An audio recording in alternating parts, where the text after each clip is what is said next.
Hey there, night owls. Tonight we're teleporting to the Middle Ages. Yes, the era when toothpaste was a rock and your doctor doubled as your barber and part-time vampire leech dealer. Fair warning, most modern humans last about 43 minutes here before desperately Googling indoor plumbing emoji. Survival rating: 1 star, and that star is currently on fire, falling into a moat, and being used as a paperweight for plague receipts. If you enjoy watching me stumble through history's junk drawer, smash that like button like it's a suspicious medieval poultice. Subscribe too, but only if your sense of humor has been properly vaccinated against common sense. Drop your coordinates in the comments: city, country, odometer reading, current snack, whatever. I need to know who else is awake at Why Am I Like This o'clock. Okay, dim the lights, cue the fan for cinematic whoosh, and let's tiptoe into the past together. Bring skepticism, leave dignity, keep your hands inside the time machine. Those leeches are clingier than X's on Valentine's Day.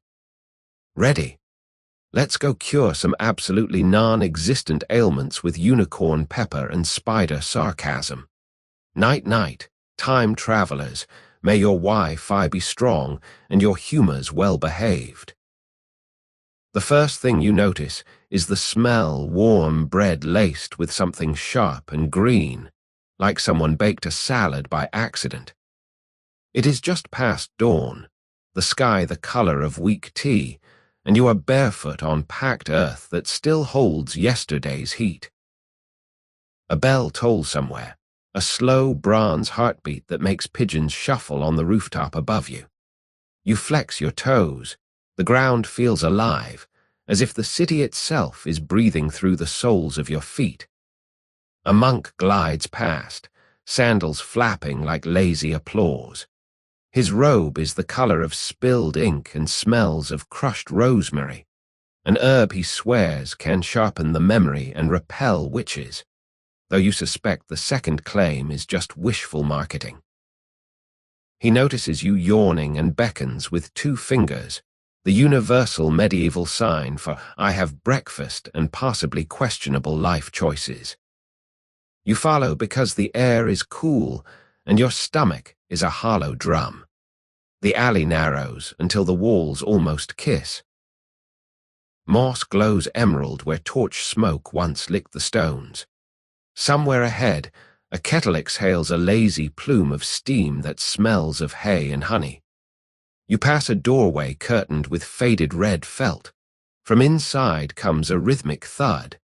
Someone pounding herbs the way a baker needs dough, only with more dramatic sighing. The monk pauses, tilts his head like a curious sparrow, then whispers that the apothecary within once cured a bishop's hiccups with a single raisin and a Latin pun.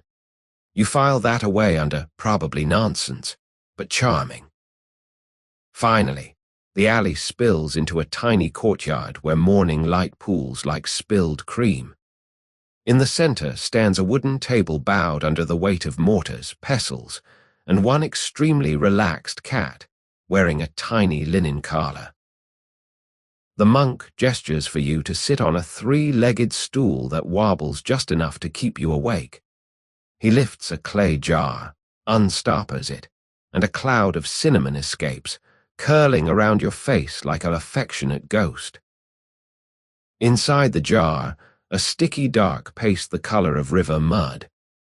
Breakfast, he says, as if that explains anything. Your first spoonful tastes like Christmas decided to apologize.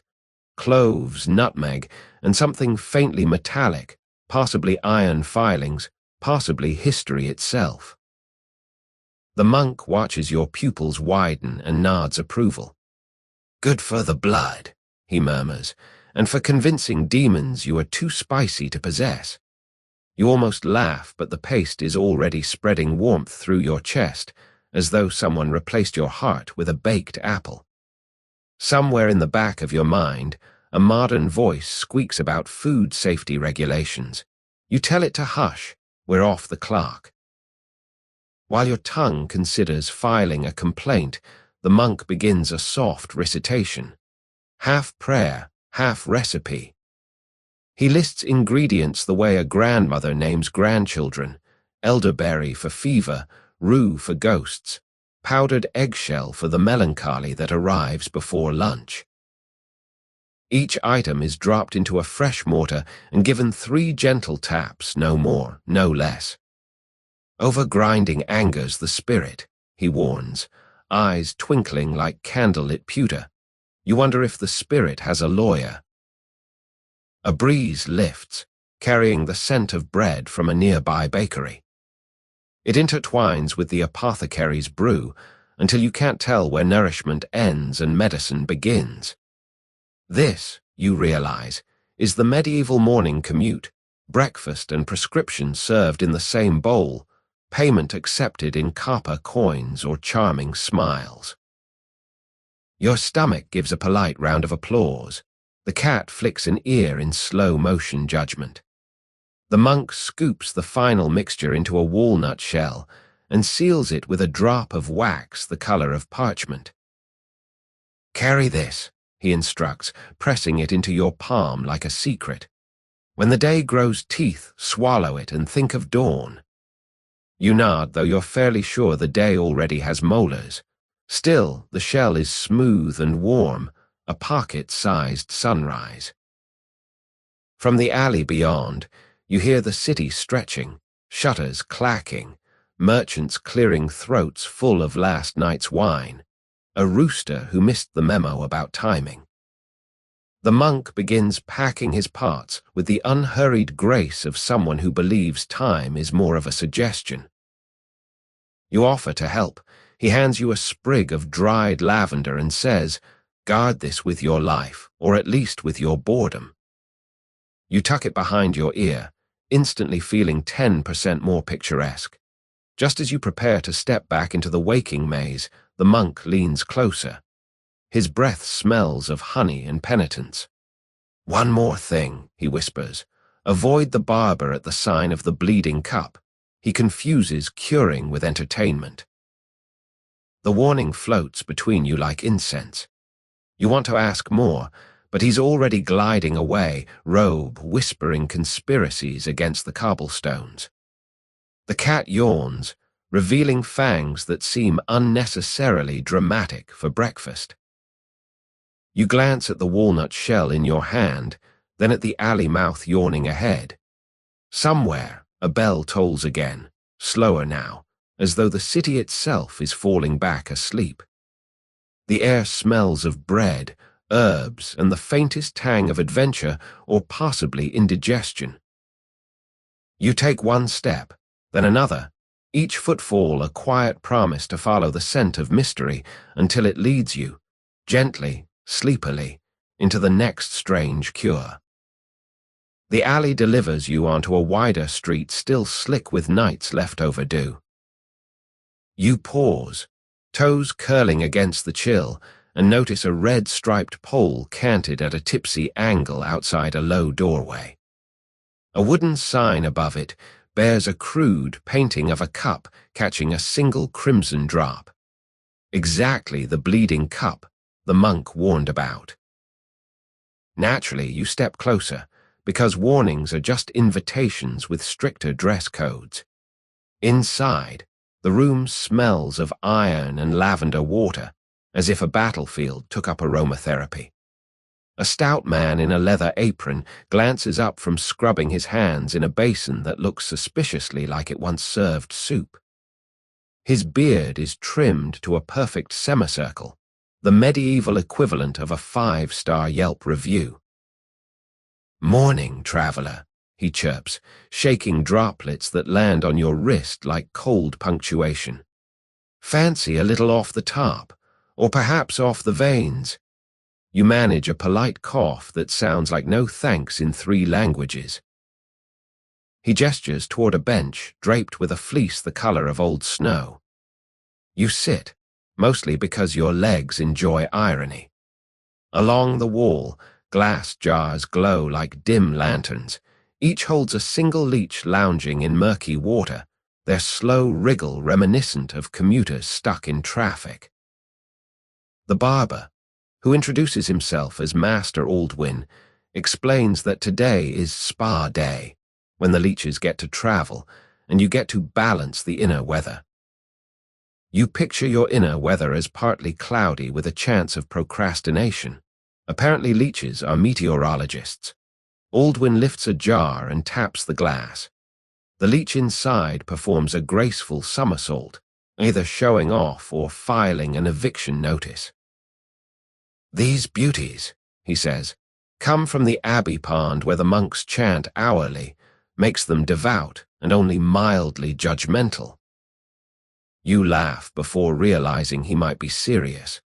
He selects one leech the color of a ripe blackberry and sets it on a porcelain plate painted with faded roses.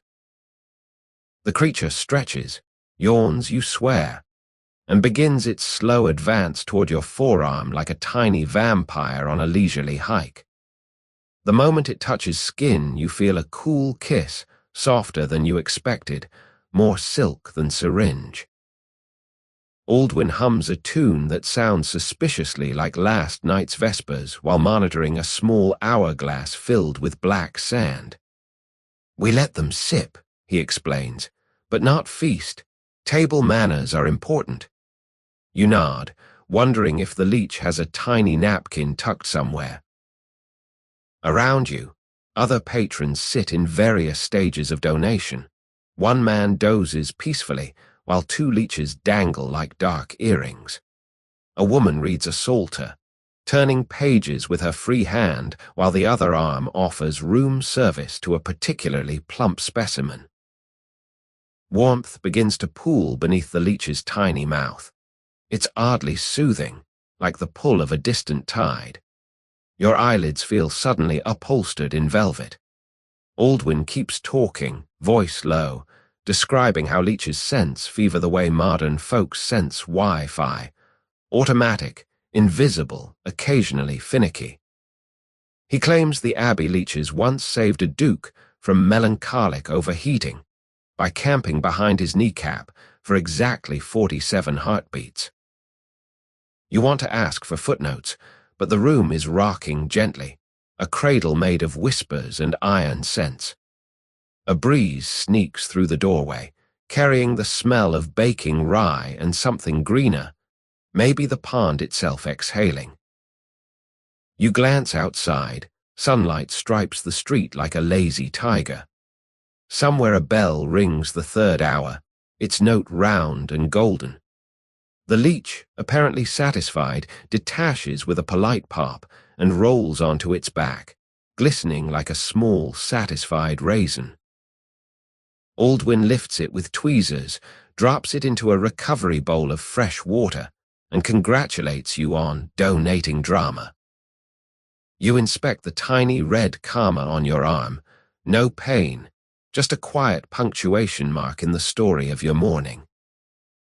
While you consider starting a loyalty card, Aldwin produces a tiny jar of honey mixed with ground sage and presses it over the mark.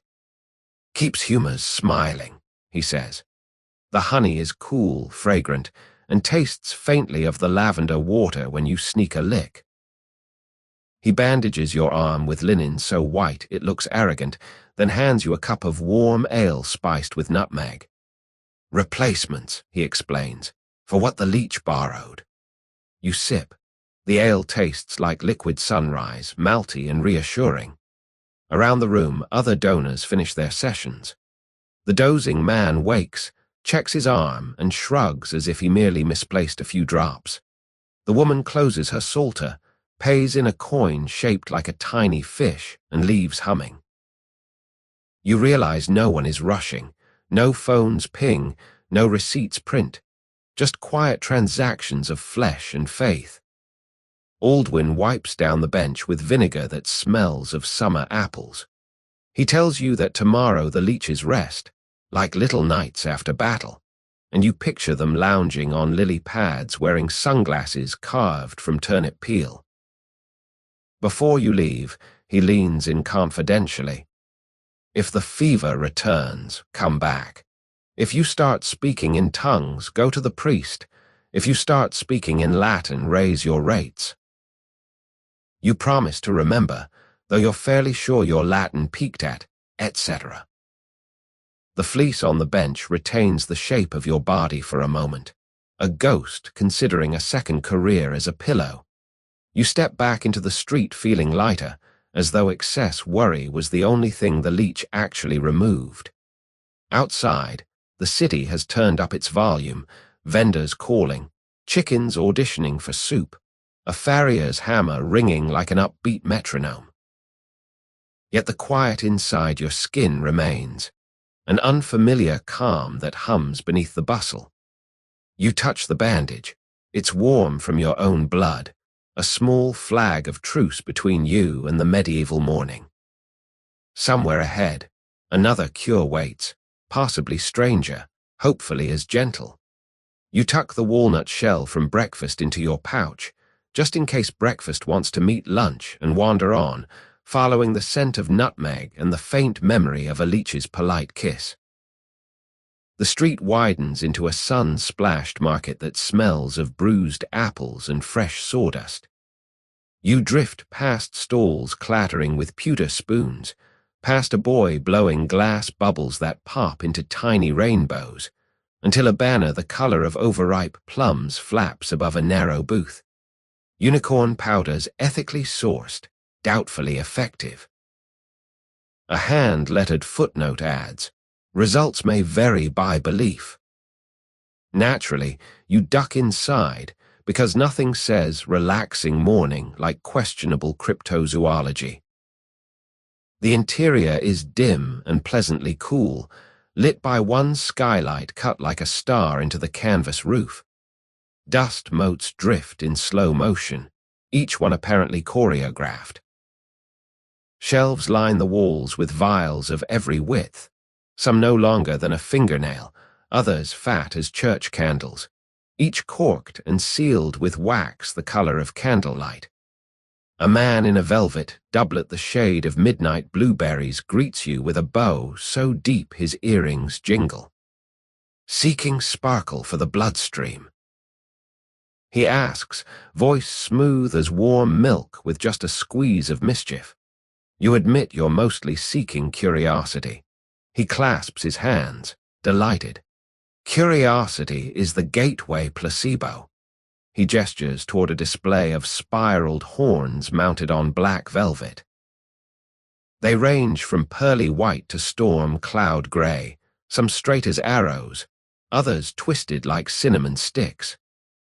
Genuine unicorn, he whispers, though his wink suggests the unicorn might have walked on 4 legs and said, moo, in a past life.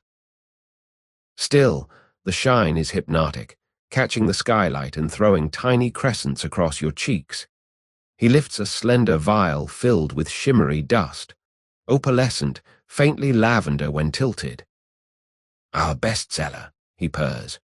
A whisper in wine eases night fevers. A pinch in honey smooths the jealous heart. A spoonful in the eyes lets you see who's lying, though honestly, who wants that much honesty? You laugh, a soft huff that stirs the dust into galaxies. He places the vial in your palm. It's warm, as if the powder inside is gently breathing. The price he names is equal to 3 leech sessions, but he accepts a good story and 2 honest yawns as partial payment because the economy here runs on bedtime currency. While you negotiate yawning rates, he produces a mortar shaped like a tulip and grinds a fresh batch, a sliver of unicorn, dried rose petal, and a single clove that smells like your grandmother's kitchen on Pie Day. The sound is delicate, pestle tapping stone like distant rain on a tile roof. He explains that each batch must be ground counterclockwise to confuse the sadness out, and clockwise would invite pomposity. You make a mental note to check your own rotation next time you stir coffee. A woman enters, veiled in indigo, eyes rimmed red from sneezing. The vendor sprinkles a pinch of powder onto a sugar cube, folds it into a square of parchment, and instructs her to let it melt under her tongue at the next toll of the bell. She pays with a copper shaped like a tiny heart, then pauses to sneeze again, this time directly onto a shelf. The vendor winces, wipes the vials with a lace handkerchief, and mutters a blessing against microbial drama. You step aside, partly to avoid splash damage, partly to admire the choreography of medieval customer service. He turns back to you, lowers his voice. Between us, the real magic is the stillness people gift themselves while waiting for the powder to work. He taps your chest lightly with the pestle handle. Give a body a moment of maybe, and the mind finishes the cure. The statement floats between you, soft and shimmering like the dust itself. You realize you've slowed your breathing without noticing, lulled by the gentle percussion of his grinding and the faint lavender scent exhaling from the vial. To demonstrate, he pours a pinch into a small bowl of warm water. The powder swirls, catches the skylight, and forms a slow-motion galaxy that eventually settles into a pearly film. Watch until the shimmer stops, he says. You obey. 30 seconds stretch like taffy, your thoughts unspool, worries thinning into silk. By the time the surface stills, your heartbeat has decelerated to the pace of a lullaby hummed through cotton. You feel oddly weightless, as if someone turned gravity down to a polite suggestion. You ask what happens if you take too much. He shrugs elegantly.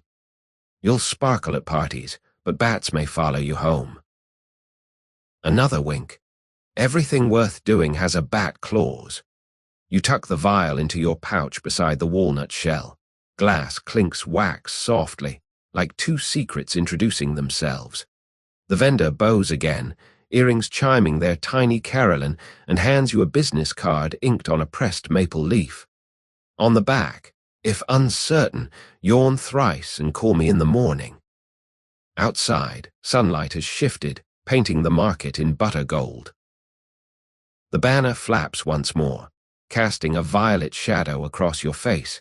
Temporary bruise, temporary blessing. You wander on, fingertips brushing the vial through cloth, feeling for the faint pulse of shimmer. Somewhere ahead, smoke rises in a deliberate spiral, carrying the scent of juniper and mystery. You think of the monk's warning, the leech's polite bite, the unicorn dust's quiet galaxy, and decide that medieval medicine is just storytelling with higher stakes and better props. You follow the juniper smoke the way a sleepy moth follows moonlight. Without urgency, mostly curiosity, wings folded inside your pockets. The street tilts slightly uphill, cobbles rounded like river stones, each step a gentle nudge at your ankles. Somewhere ahead, a church bell counts the 4th hour in lazy bronze syllables. You lose count yourself. Numbers feel slippery today, as if the day decided to be soup instead of solid. The smoke thickens into a soft gray ribbon that smells of Christmas and rainy campfires. It leads you beneath an archway carved with saints whose noses have been polished smooth by centuries of respectful fingertips. Inside, the chapel is dimmer than the vendor's tent, but infinitely taller. Air stacked in cool layers like sheets in a linen press. Candles tremble along the walls, their flames tip-toeing in drafts you can't feel.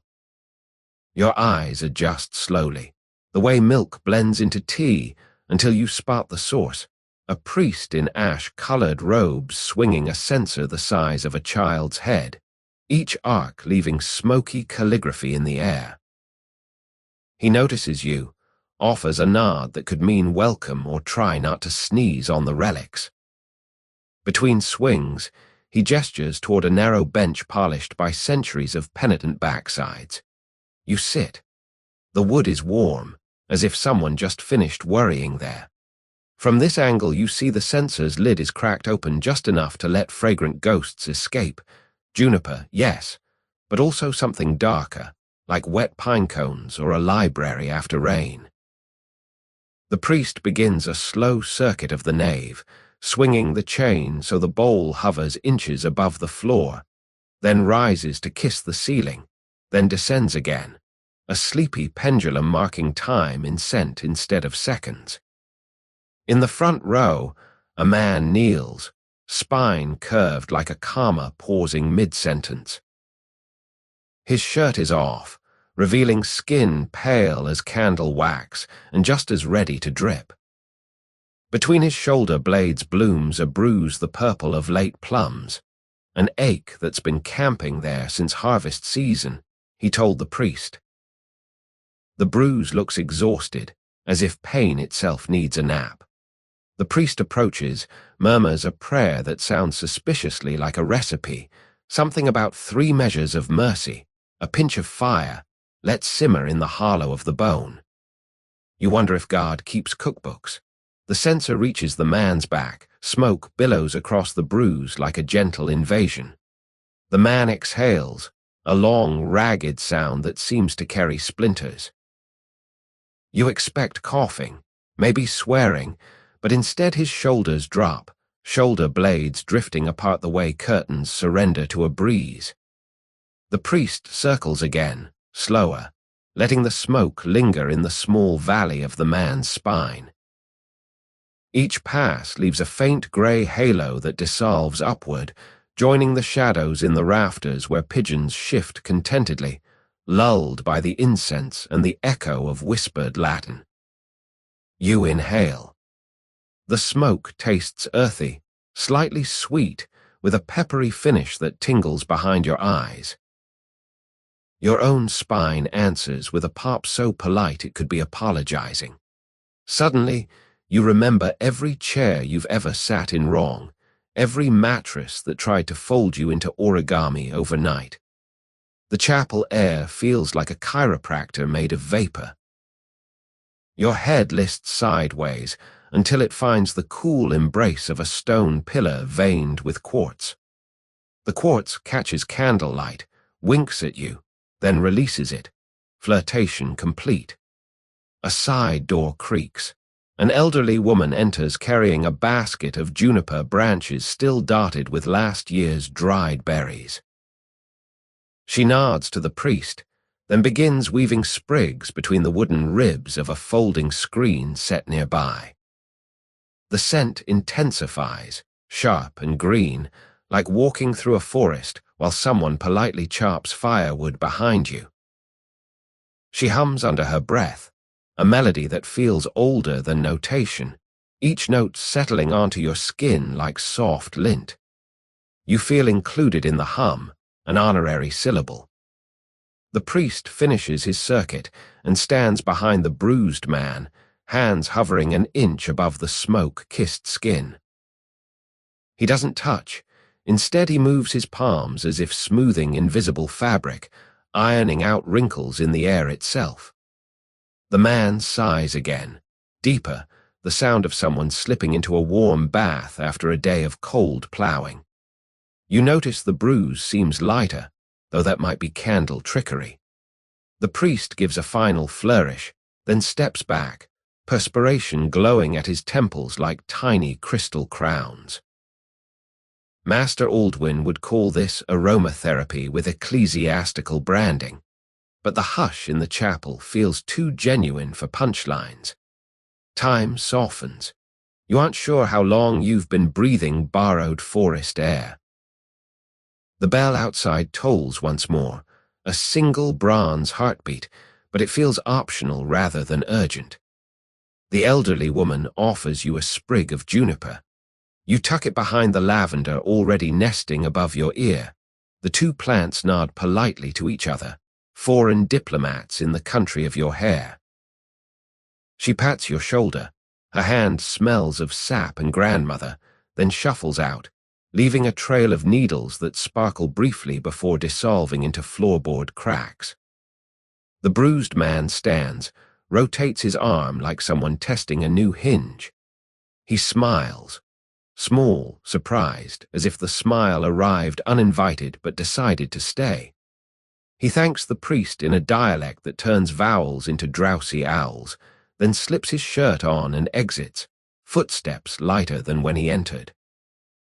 The priest watches him go, expression equal parts satisfaction and mystery. He finally addresses you. Smoke carries what the body cannot say.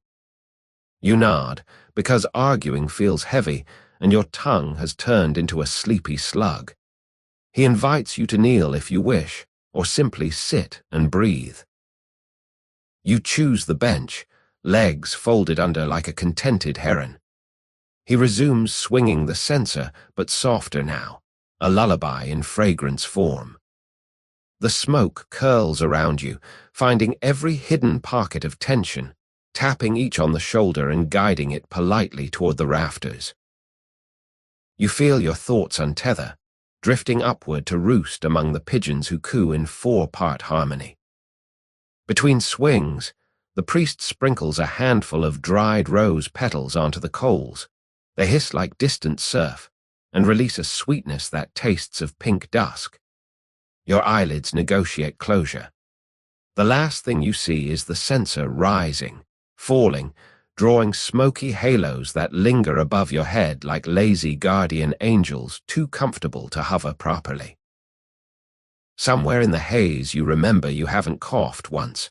Apparently your lungs decided to trust medieval aromatherapy more than modern skepticism. The floor beneath you feels buoyant, as if the chapel itself is a boat on a gentle tide of juniper and prayer. You drift, neither awake nor asleep, a candle floating in a bowl of its own melted wax. Present, glowing, perfectly content to liquefy. The chapel exhales you back into noonday light, so bright, it feels like someone turned the sun up to demonstration mode. You blink away juniper ghosts and nearly walk into a signboard painted with gold stars and the words, "Astrological apothecary horoscopes compounded while you wait." A smaller placard underneath, in fussy italic, adds, "No refunds if Mercury retrogrades into your soup." The doorway is draped with indigo velvet that flutters as though the building is breathing through fabric lungs. You push through, because destiny and curiosity loves a good curtain.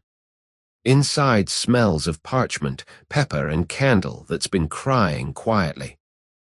The room is round, no corners for bad vibes to hide, and shelves rise in a gentle spiral, each labeled with a zodiac symbol carved into walnut the color of strong tea.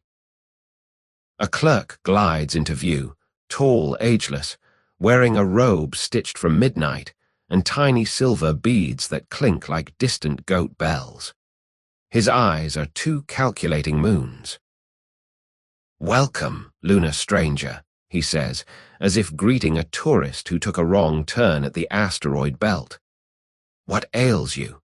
And more importantly, when were you born?" You tell him, voice raspy from incense. He closes his eyes, fingertips pressed together in a steeple of contemplation. Somewhere above, gears were softly, an astrolabe clock tracing planets in miniature. After 3 heartbeats, he nods solemnly. Mars is pouting in your 6th house of digestion. No laxatives until he cheers up. Meanwhile, Jupiter owes you money, but let's start small. He spins a Rolodex of vellum cards, each inked with planetary symbols that shimmer like fish scales. You half expect him to charge by the conjunction. From a drawer labeled Sagittarius Expensive but Optimistic, he produces a thumb-sized bottle of something viscous and starlight blue. "Tincture of star thistle and blue vervain," he announces, "distilled under a waxing moon while I hummed Greensleeves backwards, counters existential bloat." You accept the bottle. It's cold, as though it just returned from orbiting Pluto. The price is 1 honest sigh and 2 copper coins depicting a king who looks permanently surprised by his own crown. You pay. The clerk pockets the sigh in a tiny envelope marked inventory. Next he offers a sugar cube soaked in chamomile and Neptune. Yes, the planet, or so he claims. Place under tongue when the world feels too crispy, he instructs. Effects include mild time dilation and spontaneous empathy for turnips. You picture yourself weeping over root vegetables and decide to save it for a Tuesday. He wraps the cube in indigo tissue, folds the corners with origami precision, then stamps the packet with a seal that looks suspiciously like a doodle of Saturn wearing a party hat. You ask if there's something for the tension between your shoulders, the spot where responsibility likes to pitch its tent. He consults a chart drawn on a translucent slice of sheep gut, holds it to the candle, and watches how the light bleeds through. Ah, Saturn's grandma is square your Venus, he mutters, as if planets have extended families who argue at cosmic barbecues. He prescribes a whisper of lavender oil applied at twilight while reciting the first line of any love poem you half remember. You admit you barely remember breakfast. He suggests the ingredient is optional, the twilight is not. Behind him, a circular window frames the sky like a living birth chart. Clouds drift across the zodiac painted on the glass, making planets of vapor that glide from Aries to Taurus at the speed of boredom. You watch a cumulus moon wobble into Pisces and feel your own pulse slow to match its leisurely waltz. The clerk notices, smiles the way someone does when they see a child counting stars. Sky agrees, he says softly. Always trust whether that rhymes. He invites you to sit at a round table inlaid with a mosaic of the night sky, each star a tiny mirrored tile that throws back candlelight in pinpricks. You obey, legs suddenly philosophical. He places a deck of cards before you, major arcana redesigned with medieval job titles, the plowman, the leech, the overworked scribe. Draw one, he urges. You select the baker because carbohydrates feel trustworthy. He studies the card, nods approvingly. Rising dough, rising spirits. Eat warm bread before dusk. Let yeast do the astrology for once. You file the advice next to the monk's raisin and the leech's polite bite, forming a trail of edible omens. While he prepares a final concoction, something involving dill for Mercury's hurt feelings, he hums a tune that sounds like starlight learning to yodel. The sound is soft, ridiculous, and weirdly hypnotic. Your thoughts loosen, drifting like untied boats. You recall a modern life full of screens screaming horoscopes at you in all caps, and yet here, in a candlelit circle of beads and sheep gut, the sky feels negotiable again. Maybe belief is just a gentler operating system. At last he hands you a packet of powdered words. Literally. He tore a page from an outdated almanac, ground it with lemon balm, and sealed the beige dust inside a glass phial no bigger than a grass blade. Sprinkle on your pillow when the future feels too pointy, he says. Dreams will reorganize themselves alphabetically, or at least stop stepping on your chest. You accept the gift, half convinced the dust is mostly paper, half convinced that's enough. He bows again, beads chiming their tiny galaxy, and ushers you toward the velvet curtain. Before you exit, he pauses, holds up a finger. One caution, never swallow Mars. He's spicy and likes to lodge in the spleen. You assure him you'll treat planets with respect. Satisfied, he releases you into the afternoon glare. The curtain falls closed, brushing your neck like a cat saying goodbye. In your pouch, glass clinks softly, star thistle, sugar cube, paper dreams. Above, the real sun has shifted, sketching short shadows that look like planetary symbols practicing cursive. You take a breath flavored with lemon balm and distant starlight. Somewhere ahead, a tooth aches, or maybe the world's toothaches, and someone is surely selling a cure that involves candle smoke and poetry. You adjust the lavender behind your ear, feel it shake hands with the juniper sprig, and wander on, gravity politely optional, Mars presumably sulking somewhere, Jupiter in your debt. The road tilts downward now, cobbles giving way to packed earth that still holds yesterday's rain in tiny, glistening mirrors. You're following the faint smell of burnt candle and cloves, an aroma that reminds you of dentists who double as astrologers. When you hear it, a small, rhythmic thud like someone knocking politely on a melon. Around the bend, a crowd clusters outside an open doorway painted with a single molar wearing a tiny crown. The sign above reads, "Toothworm Theatre, painless, terms negotiable." You edge closer. Inside, a low room buzzes with whispers and the soft clink of tools. A man sits on a stool, mouth open as wide as his dignity will allow, while a barber in a crimson jerkin holds a candle dangerously close to his cheek.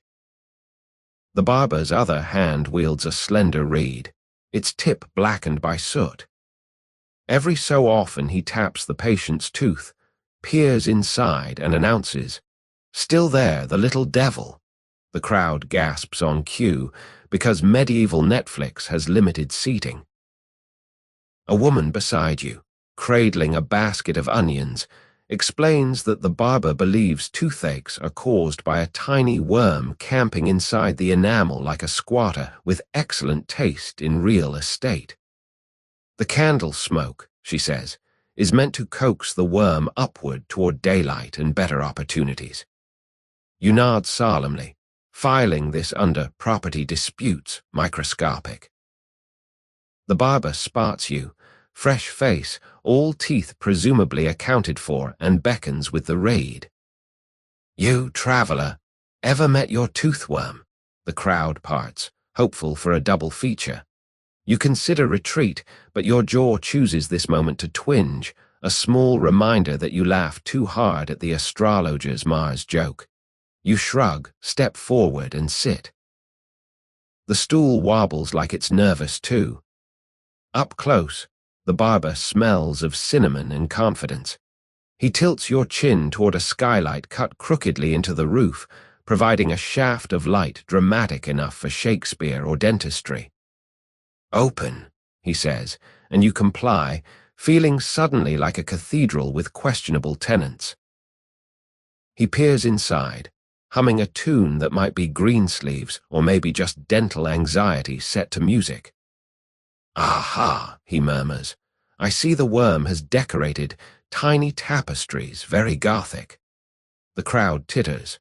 Someone in the back sells hazelnuts to keep morale high. The barber raises the candle. Heat blooms across your cheek, warm but not scorching, like sunlight filtered through leaves. He waves the reed, not to poke, but to direct smoke toward the roof of your mouth.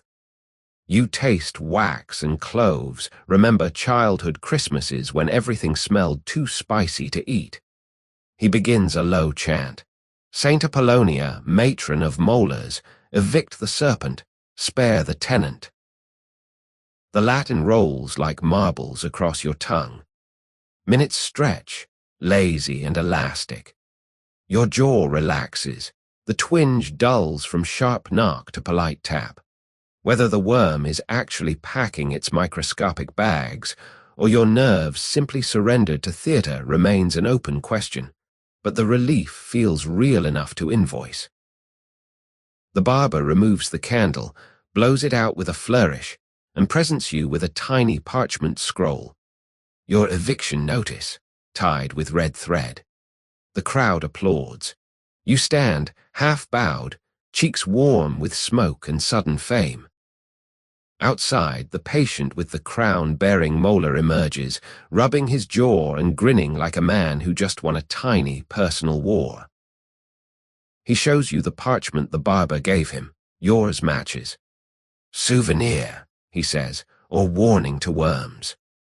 You tuck yours behind the lavender sprig, where it rests against your ear like a whispered deed. The onion seller offers you a raw clove for luck. You chew, eyes watering, mouth tinglingly alive. Somewhere inside, a hypothetical worm books alternate accommodation. You drift on, following the faint echo of the barber's chant. The street smells of smoke and sweet onion now, a combination you never knew could comfort. In your pouch, the eviction notice rustles each time your hip sways, reminding you that belief, like smoke, can slip inside pain and rearrange the furniture. Ahead, a woman balances a jug of wet clay on her hip, headed who knows where, promising another cure that molds itself to the shape of your neck. You follow, jaw light, curiosity lighter, the worm presumably hitchhiking toward its next lease. The woman with the jug moves at the pace of someone carrying liquid time, slow, reverent, shoulders swaying like a cradle. You trail a respectful 2 steps behind, close enough to hear the soft slosh of wet clay, far enough to avoid accidental baptism. She turns down a side lane shaded by overhanging upper stories that almost touch, leaving a strip of sky so thin it looks like a blue ribbon someone forgot to cut. The air cools, smells of damp stone and something mineral, earthy, like the breath of a deep lake. She pauses at a low doorway draped with sacking that's been dampened to keep out dust. A wooden sign reads, "Pillows of Earth Neck and Soul Alignment."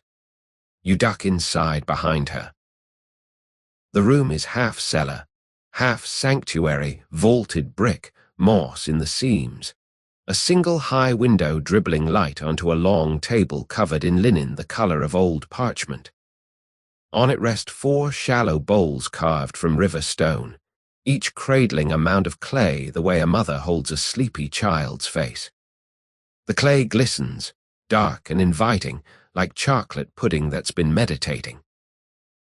An elderly nun in grey wool glides forward, hands tucked into sleeves, eyes the calm grey of weathered fence posts. She nods to the jug bearer, then to you, as if guests arrive trailing clay every day.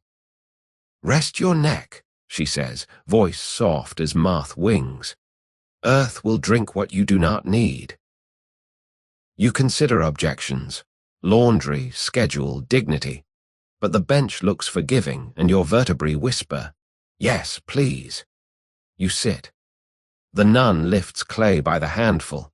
It's cool, heavier than you expect, like holding a sleeping cat that's decided gravity is negotiable. She begins patting it around your neck, gentle but firm, the way someone might tuck blankets around a feverish friend. Slowly your head is cradled, tilted back just enough to see the ceiling's brick ribs curling like the underside of a seashell. The clay smells of rain on plough-furrowed fields, ancient and newborn at once.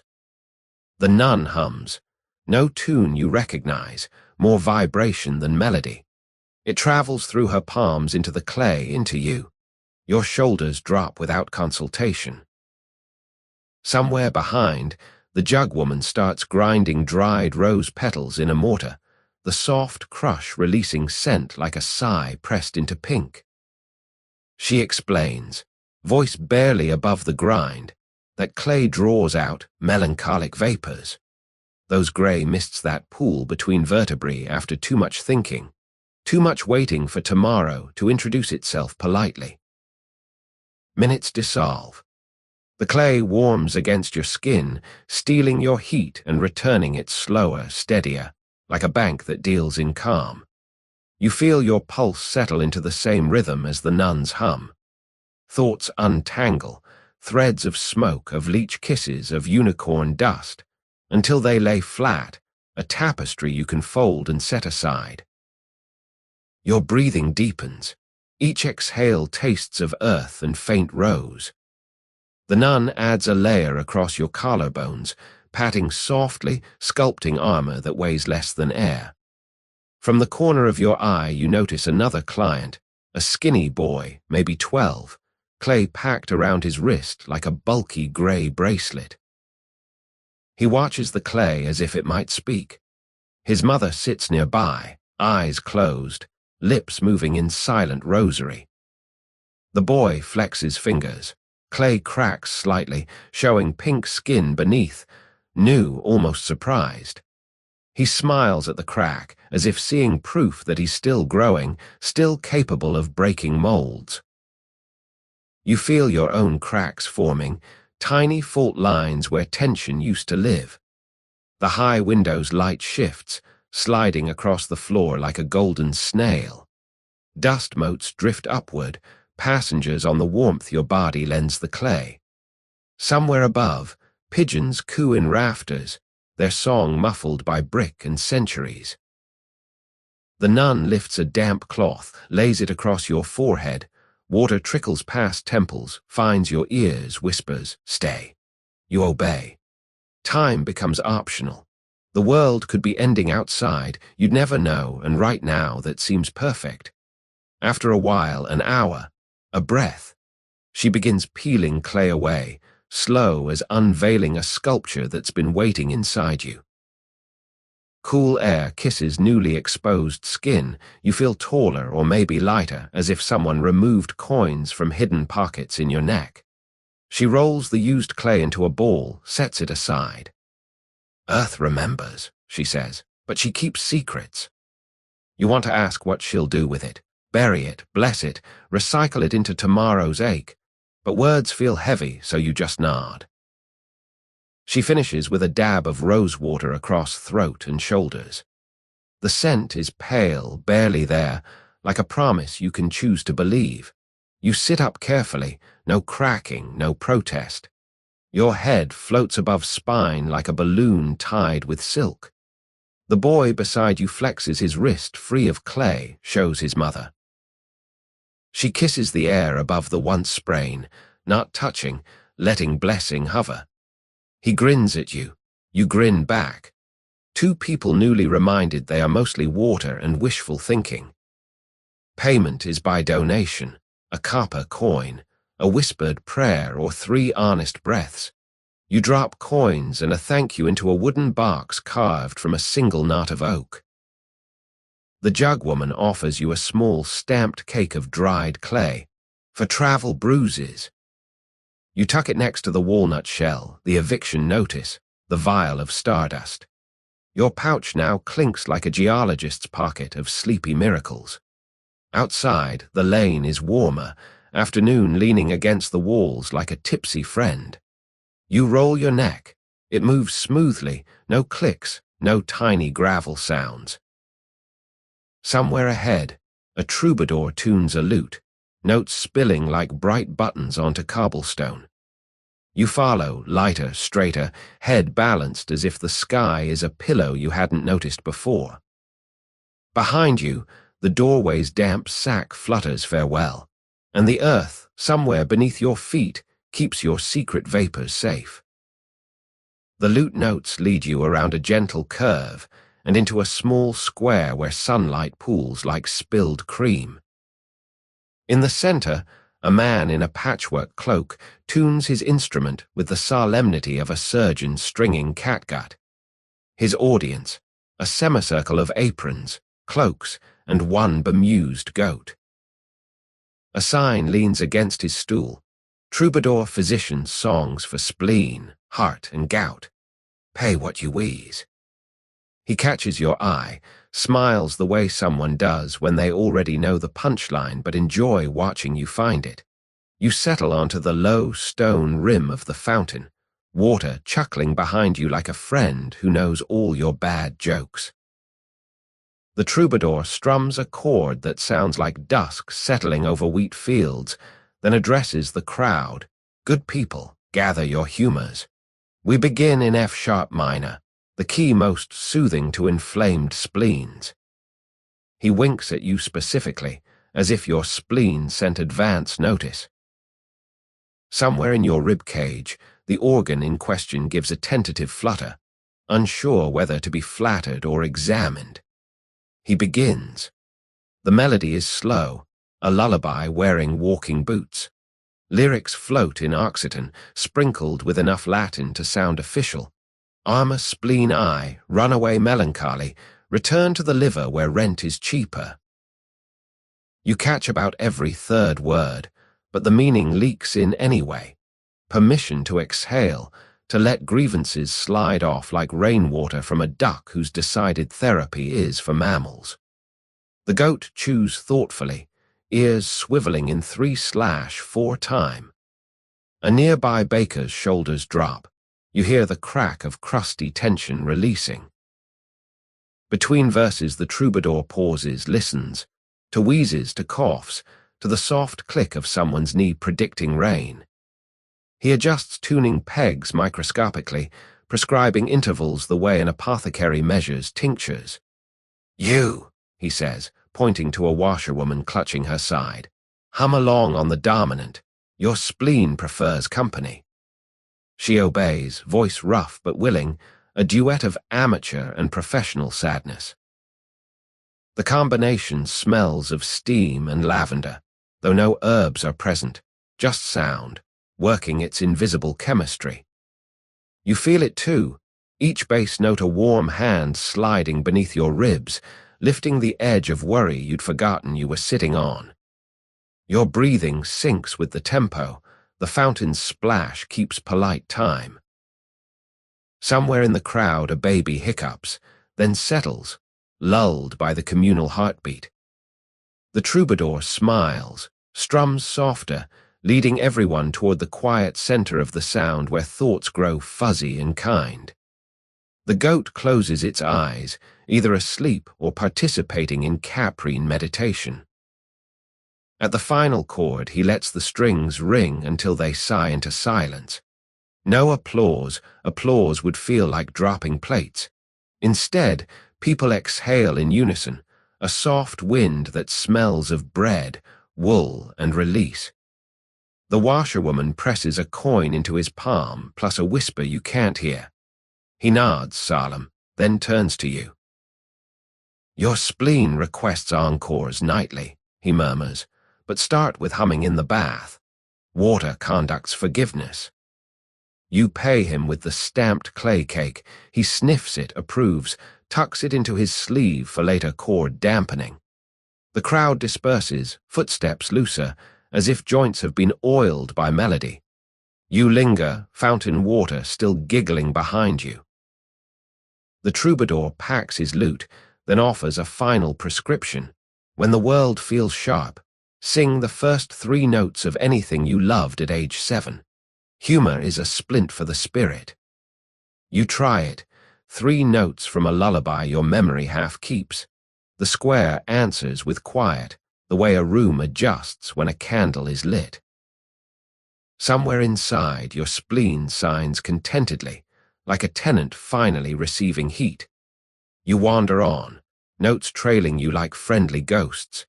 The next lane smells of iron and roses, an odd combo that makes you think of love letters written in war zones. Ahead, a one-eyed seamstress waves from a doorway, spider silk glinting like frost in her lap. She beckons, promising stitches finer than regret. You follow, humming your 3-note splint, spleen swaying gently, the goats chewing still keeping 3/4 time in your head. The seamstress's doorway is trimmed with tiny brass thimbles that tinkle like distant wind chimes when you duck beneath the lintel. Inside smells of linen warmed by sunlight and something thinner, almost metallic, like rain on copper wire. She pats the bench beside her. The wood is polished by generations of elbows seeking hems, husbands, or forgiveness. Her eye, the one that works, regards you with gentle curiosity, the way someone might study a map that's mostly sea monsters but still promises land. On her lap rests a wooden spool of thread so fine it looks like liquid moonlight. She explains, voice soft as darning wool, that it's spider silk harvested from the abbey's herb garden at dawn, when dew keeps the spiders polite. One orb weaver, she claims, produces enough silk in a week to stitch a prince's promise, but only if you ask nicely and refrain from sudden sneezes. She lifts your thumb, still tender from a splinter you picked up sometime between unicorn dust and chapel smoke, and begins wrapping the silk around the small cut you hadn't even noticed bleeding. The thread is cool, weightless, yet you feel each loop settle like a whispered secret. She works without needle, simply twisting the silk until it fuses to itself, a living bandage. No pain, only a faint tug, as if the thread is reminding your skin where it left off yesterday. While she whines, she hums a lullaby in a dialect that turns consonants into sleepy bumblebees. Your eyelids grow heavy, the room sways gently, a cradle stitched from daylight and thread. Somewhere in the rafters, a real spider lowers itself on a guy line, watches its cousin's handiwork, then ascends again like a critic too polite to interrupt. She finishes with a tiny knot that disappears into itself, leaving only a shimmer where the wound was. 3 days, she says, then the silk melts back to morning. You flex your thumb. The skin feels renewed, as if the cut was merely a misunderstanding solved by diplomacy. She smiles, the kind that folds small wrinkles into fans of contentment. Payment is a story, any story, because spider silk feeds on narrative. You tell her about the leech who tipped its hat before departure. She listens, needle poised mid-air like a conductor's baton, then laughs, a sound like beads cascading onto velvet. She gifts you a spare spool, no bigger than a sparrow's egg, labeled for travel tears. You tuck it beside the walnut shell, the clay cake, the stardust. Items in your pocket now sound like a tiny orchestra when you walk. She waves you off, already spinning another filament, her fingers dancing the way moonlight skims water. Back outside, the lane smells of bread beginning to brown, of roses surrendering petals to gravity. You flex your stitched thumb. It pulses gently, a small heart remembering its beat. Somewhere ahead, a hawk cries, sharp and regal, promising headaches a royal eviction. You follow, thread sparkling when the sun hits just right, a breadcrumb trail of silver leading you deeper into the slow, strange afternoon. The hawk's cry hangs overhead like a silver hook, and you follow it out of the lane's mouth into a courtyard paved with sun-bleached flagstones. A tall, hooded perch stands in the center. On it, a falcon the color of burnt cinnamon preens, indifferent to the small cluster of hopeful headache sufferers shuffling nearby. A painted sign proclaims, "The hangover hawk one breath, no sorrow, guaranteed till sunset." You rub your temple, realizing the ale-spiced nutmeg from the leech barrel has left a marching band between your ears. Fate, feathered and regal, beckons. The falconer steps forward, leather vest, forearm wrapped in scarred suede, eyes the same gold as his birds. "Name's Rolf," he says, voice gravelly from too many dawns on windy ridges. "This is Zephyr." She eats regrets for breakfast and exhales relief. He strokes the hawk's breast, feathers part, releasing a faint scent of cedar and something metallic, like rain on a knife. You expect skepticism to arrive, but your headache volunteers to wait outside etiquette. Rolf explains the ritual you kneel, eyes closed. Zephyr perches on your shoulder, exhales once across your face. Her breath binds to the vapors of last night's sins, he claims. You'll feel lighter, possibly taller, probably hungrier. Payment is a copper coin or a secret. Hawk currency accepts both. You hand over the last copper bearing the perpetually surprised king. Zephyr tilts her head as if recognizing a cousin. Rolf smiles approval, then lowers the bird onto your shoulder. She weighs less than a thought, yet her talons grip with confident politeness, the way a good friend holds a fragile secret. You feel each claw through linen, tiny pressure points aligning your spine like punctuation marks. Rolf whispers something in Old Frankish, maybe instructions, maybe gossip, then steps back. Zephyr leans forward. You smell mouse bones and mountain wind. A single exhale brushes your skin, warm, dry, surprisingly sweet, like hay dried in July and stored between silk sheets. The headache flinches. You picture ale fumes lifting like startled pigeons, spiraling up and away, becoming someone else's cloud. Your sinuses open with an almost audible pop, as if someone removed cotton packing you didn't know was there. Zephyr exhales again, slower. This time you taste cedar, a faint trace of blood orange, and something you can only describe as updraft. Your stomach steadies. The marching band packs up, leaves only a single drumstick abandoned in the grass of your memory. She shifts, wings rustling like a letter being folded, then lifts off, returning to the perch with the nonchalance of a doctor who's done this since the world was egg-shaped. Rolf studies your face, nods once. Job sufficient. Around you, the small queue exhales in communal relief, as if everyone's headaches just found new real estate. A woman in baker's apron steps forward, eyes shining, already rolling her copper between flour-dusted fingers. You stand, testing balance. The courtyard tilts not at all. The sky feels freshly laundered, bluer than necessary. Rolf hands you a tiny feather chestnut with a band of cream. "Souvenir," he says. "Zephyr's last molt. Keep it somewhere breezy." You tuck it behind the lavender and juniper. The plants make room, forming a tiny bouquet of improbable cures. Your pouch now smells like a forest that's learned to sigh. You thank hawk and man. Zephyr preens, unimpressed by gratitude. She's already eyeing the baker's vapors. Rolf offers a final warning. Relief lasts till sunset. If sorrow returns, look for rising thermals. Sometimes the sky recycles what it borrows. You promise to watch the horizon, though right now sorrow feels like a rumor from another town. The courtyard gate opens onto a wider street smelling of anise and fresh horseshoes. You wander through, head clear, shoulders light, the feather occasionally tickling your ear like a reminder to breathe upward. Somewhere ahead, a snail-paced pilgrimage is forming, salted card in hand, bound for a shrine that may or may not double as a bakery. You flex your thumb, spider silk glints. Roll your neck.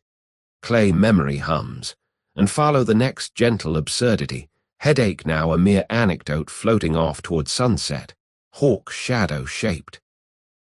The street levels out into a wide commons where the grass has been trodden into a polite carpet. A slow-moving column of people shuffles in silence, each holding a strip of salted card like a bookmark in an unreadable story. A hand-painted banner flaps ahead of them, pilgrimage to St. Wulfhilda's back gate lick, walk, believe. You fall in beside a plump merchant who whispers that the shrine is only 3 fields away, but the journey's the medicine, not the bakery. You nod, because salted spirituality sounds like lunch with metaphysical benefits.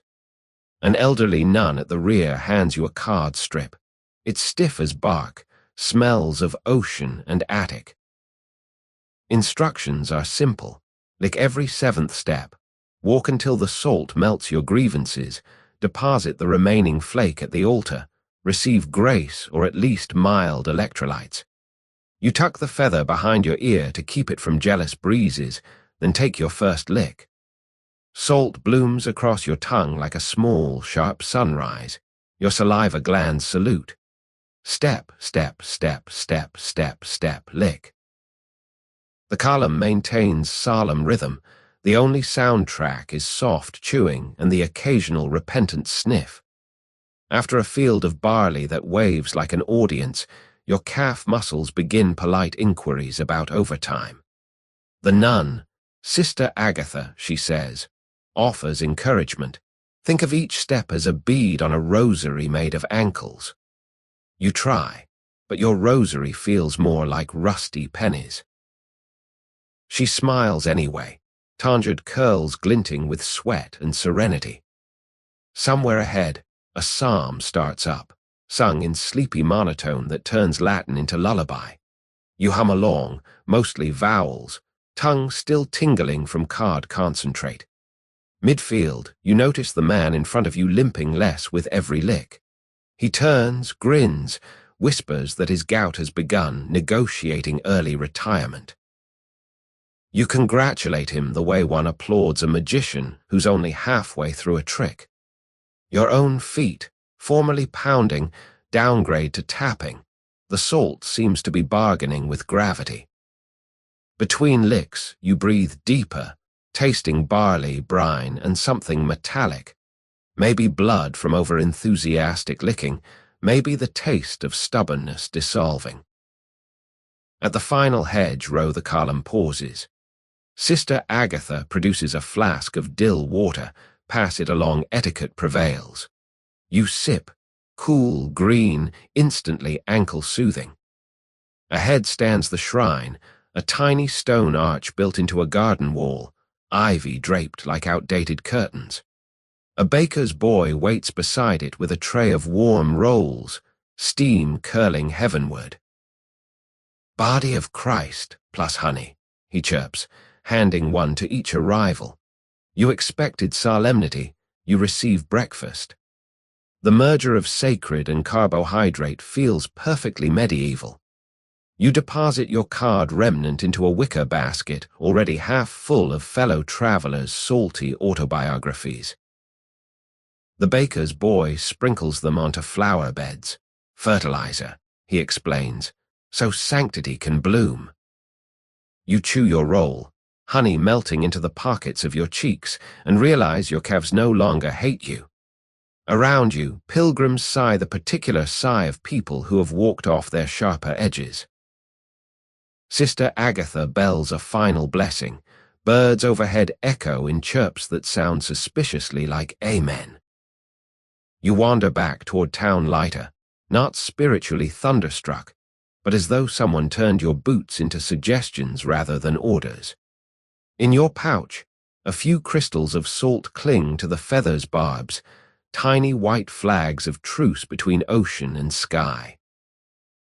Somewhere ahead, a physician is preparing to read futures in a flask of urine the color of late afternoon.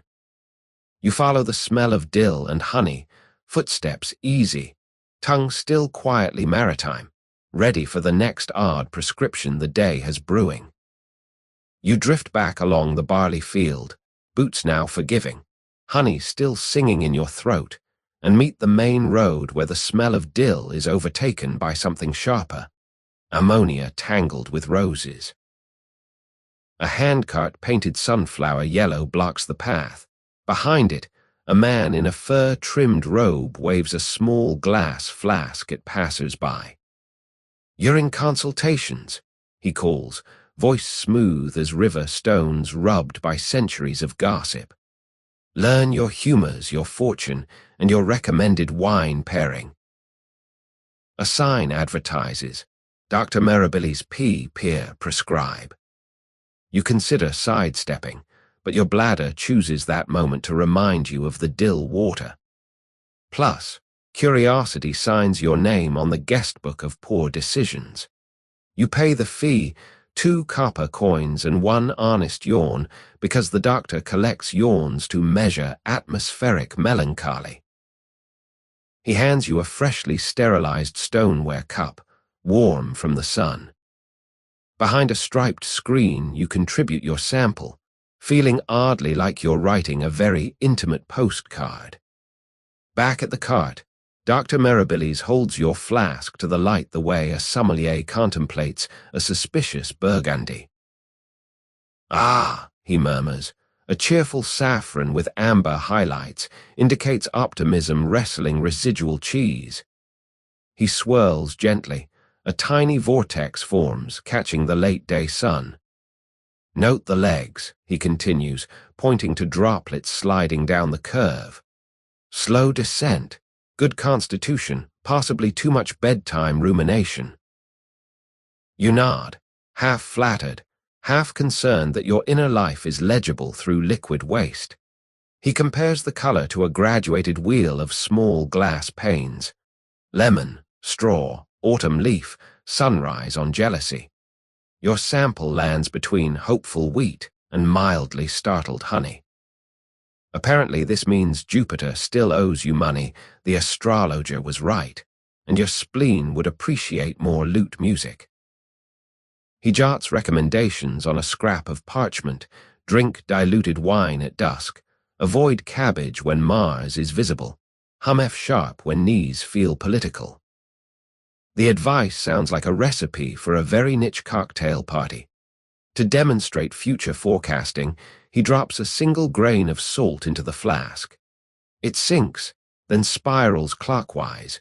Good omen for travel, bad for lending money to cousins. A second grain dissolves instantly. Beware unexpected poultry, he intones solemnly. You try not to laugh, he notices, raises an eyebrow. Mockery thickens bile, he warns, then winks, revealing the joke tucked inside the prognosis like a raisin in pudding. For a finale, he uncorks a tiny vial of purple tincture, adds 1 drop. The urine blushes to a soft rose. There, he says, now your insides are thinking kindly of you.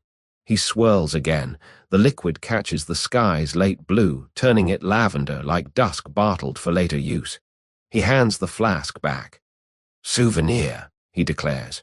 When color fades, so will today's troubles. You accept, feeling strangely seen by a man who peers at pee for a living.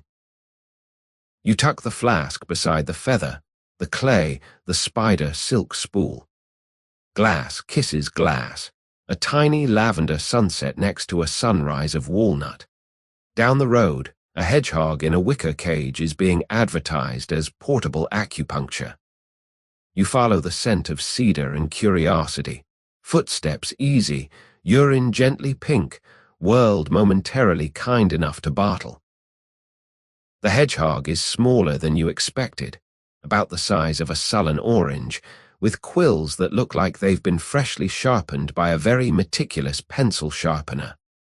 A wooden placard reads, Sir Prickleton live a coup hedge, roll on relief.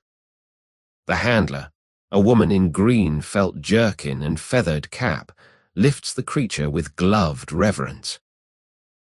1 pass across the back, she explains, and your humors realign like obedient ducks.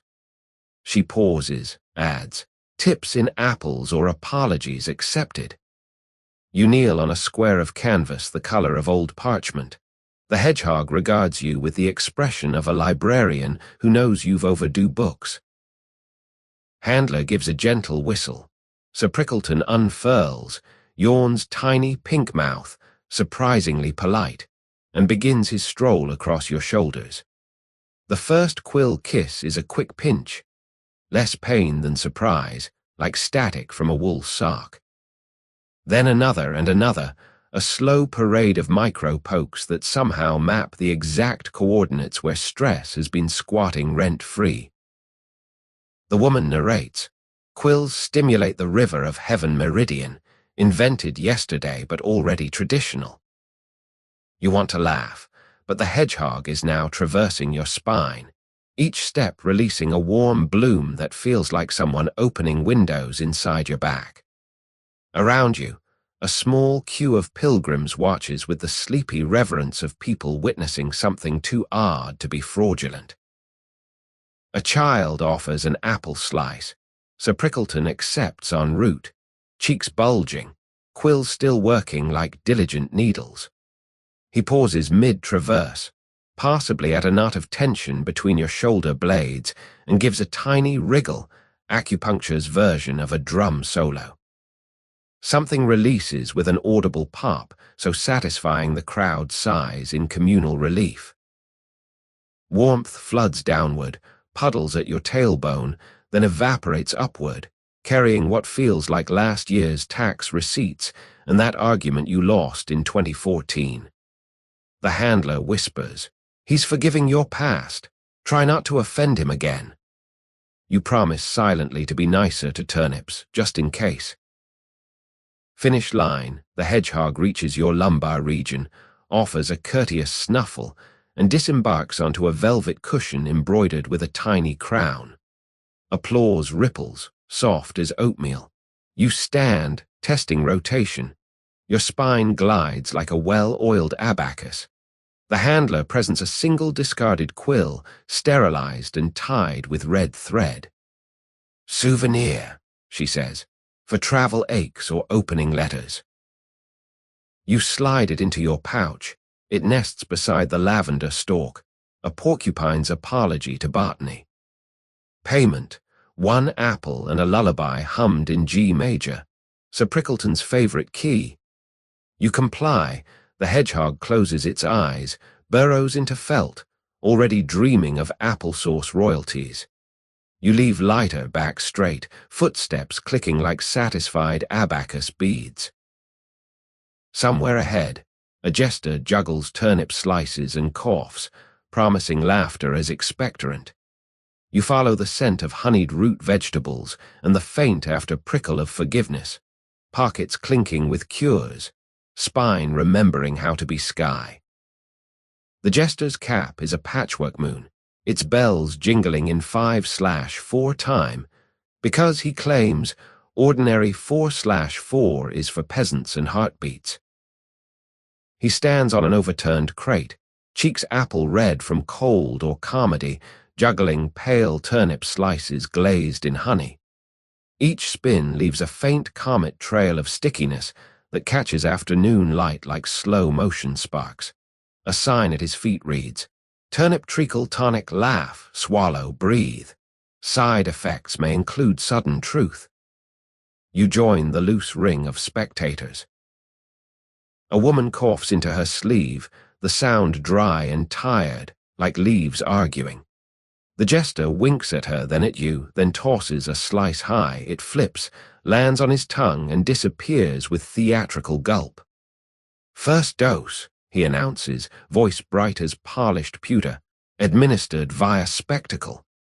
He bows, bells cascading into giggles. The woman coughs again, softer, curiosity replacing irritation. He explains between tosses, honey coats the throat, turnip confuses the cough into forgetting its lines. Laughter dilates the chest so air can sneak past the quarrel. "Trinity of remedy," he declares, "approved by no physician ever, which is how you know it works." The crowd chuckles. The woman smiles despite herself.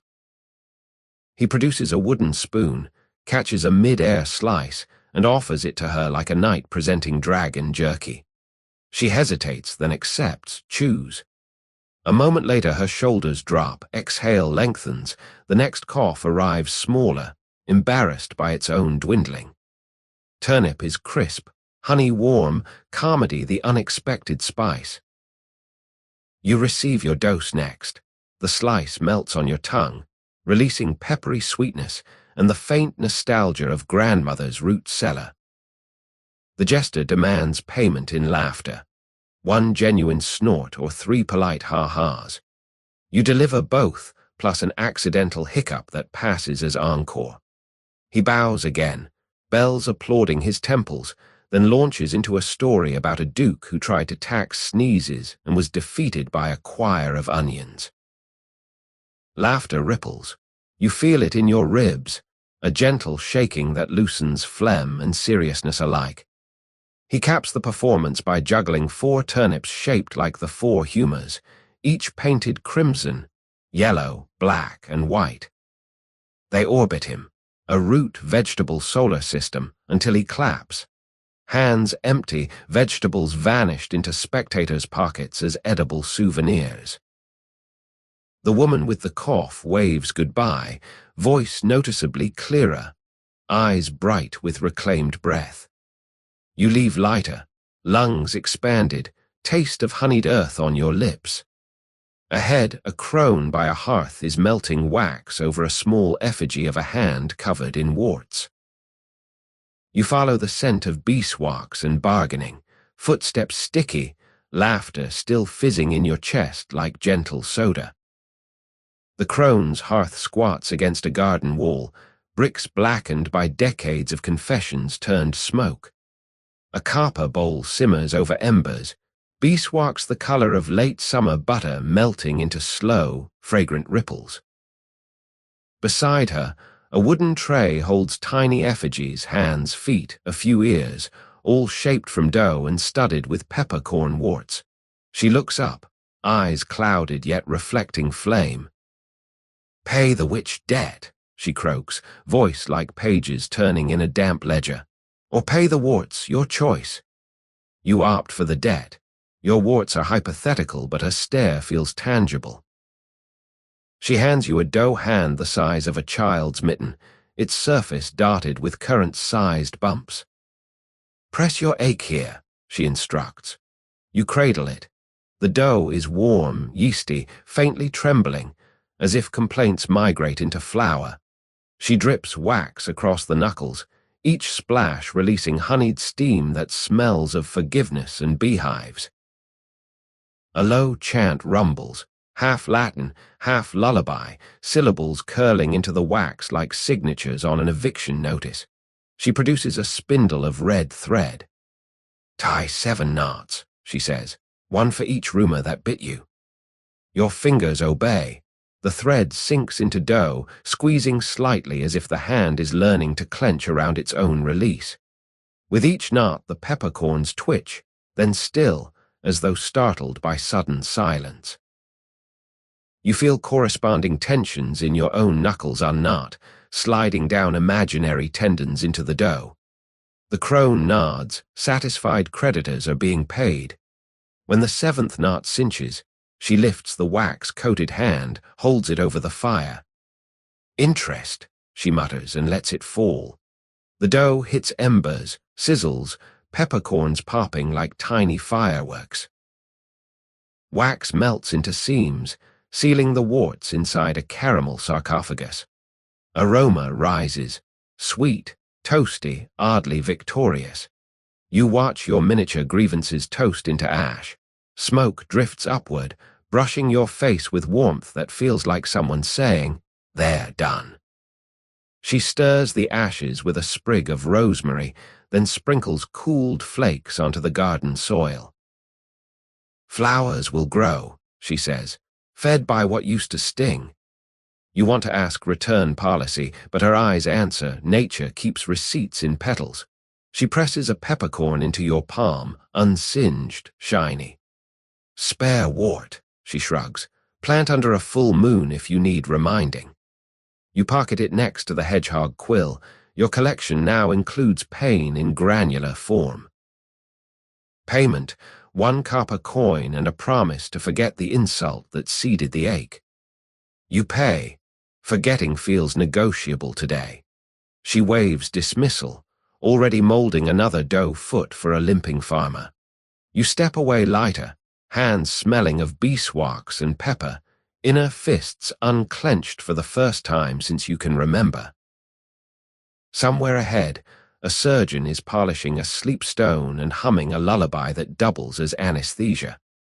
You follow the scent of rosemary smoke and unmoored dreams, footsteps easy, pockets rattling with tiny, peaceful bombs.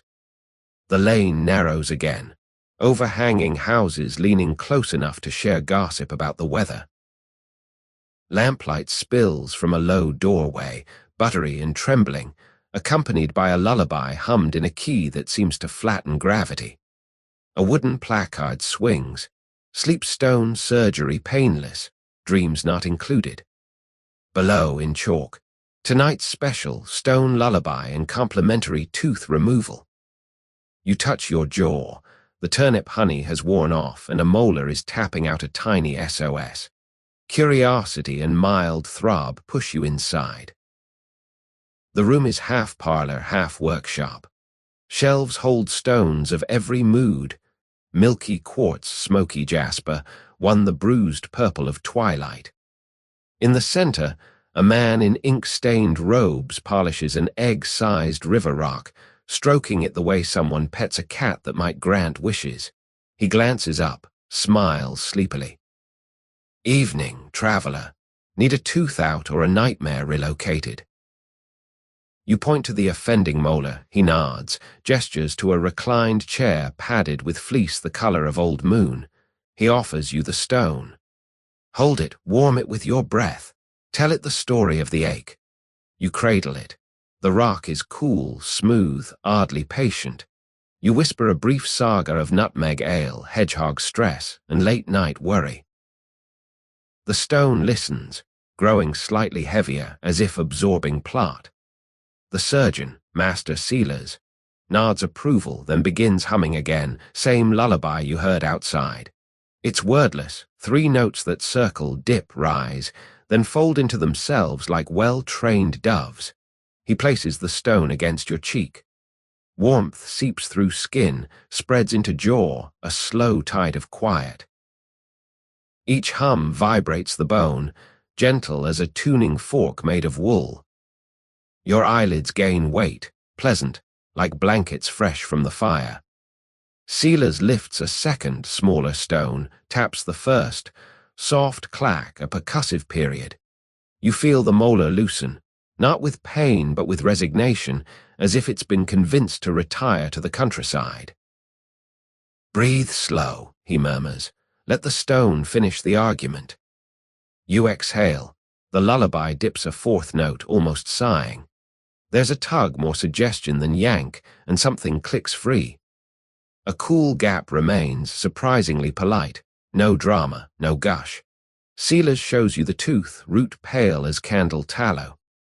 "Souvenir," you decline. He shrugs, drops it into a jar of moon water where it drifts like a tiny ivory boat. He presses a 3rd stone, chilled this time, against the gum. Numbness blooms, floral and soft. The original sleep stone he sets aside, now cracked in a fine lightning pattern. "Stone took the story," he explains. "It'll rest in the garden, dream the ache away." You picture it under lettuce, murmuring dental novellas to worms. Sealers wraps the cold stone in linen, tucks it into your palm. "Keep till sunrise, then return to any river. Water remembers how to forget." Payment. 1 yawn, he collects them in a velvet bag for atmospheric adjustments, and a promise to hum the lullaby to someone sleepless within 3 nights. You agree, already humming it in your head, notes soft as mittens. Outside, the lane is quieter, as if the town itself is dozing off. The gap in your jaw feels strangely spacious, like a closet finally cleaned. You wander on, tongue exploring the vacancy, humming Sealers' 3-note dove, stone cooling your pocket, footsteps slow, syrupy, half dream already. Somewhere ahead, a scriptorium lamp burns past midnight, promising marginalia that vanishes if spoken aloud.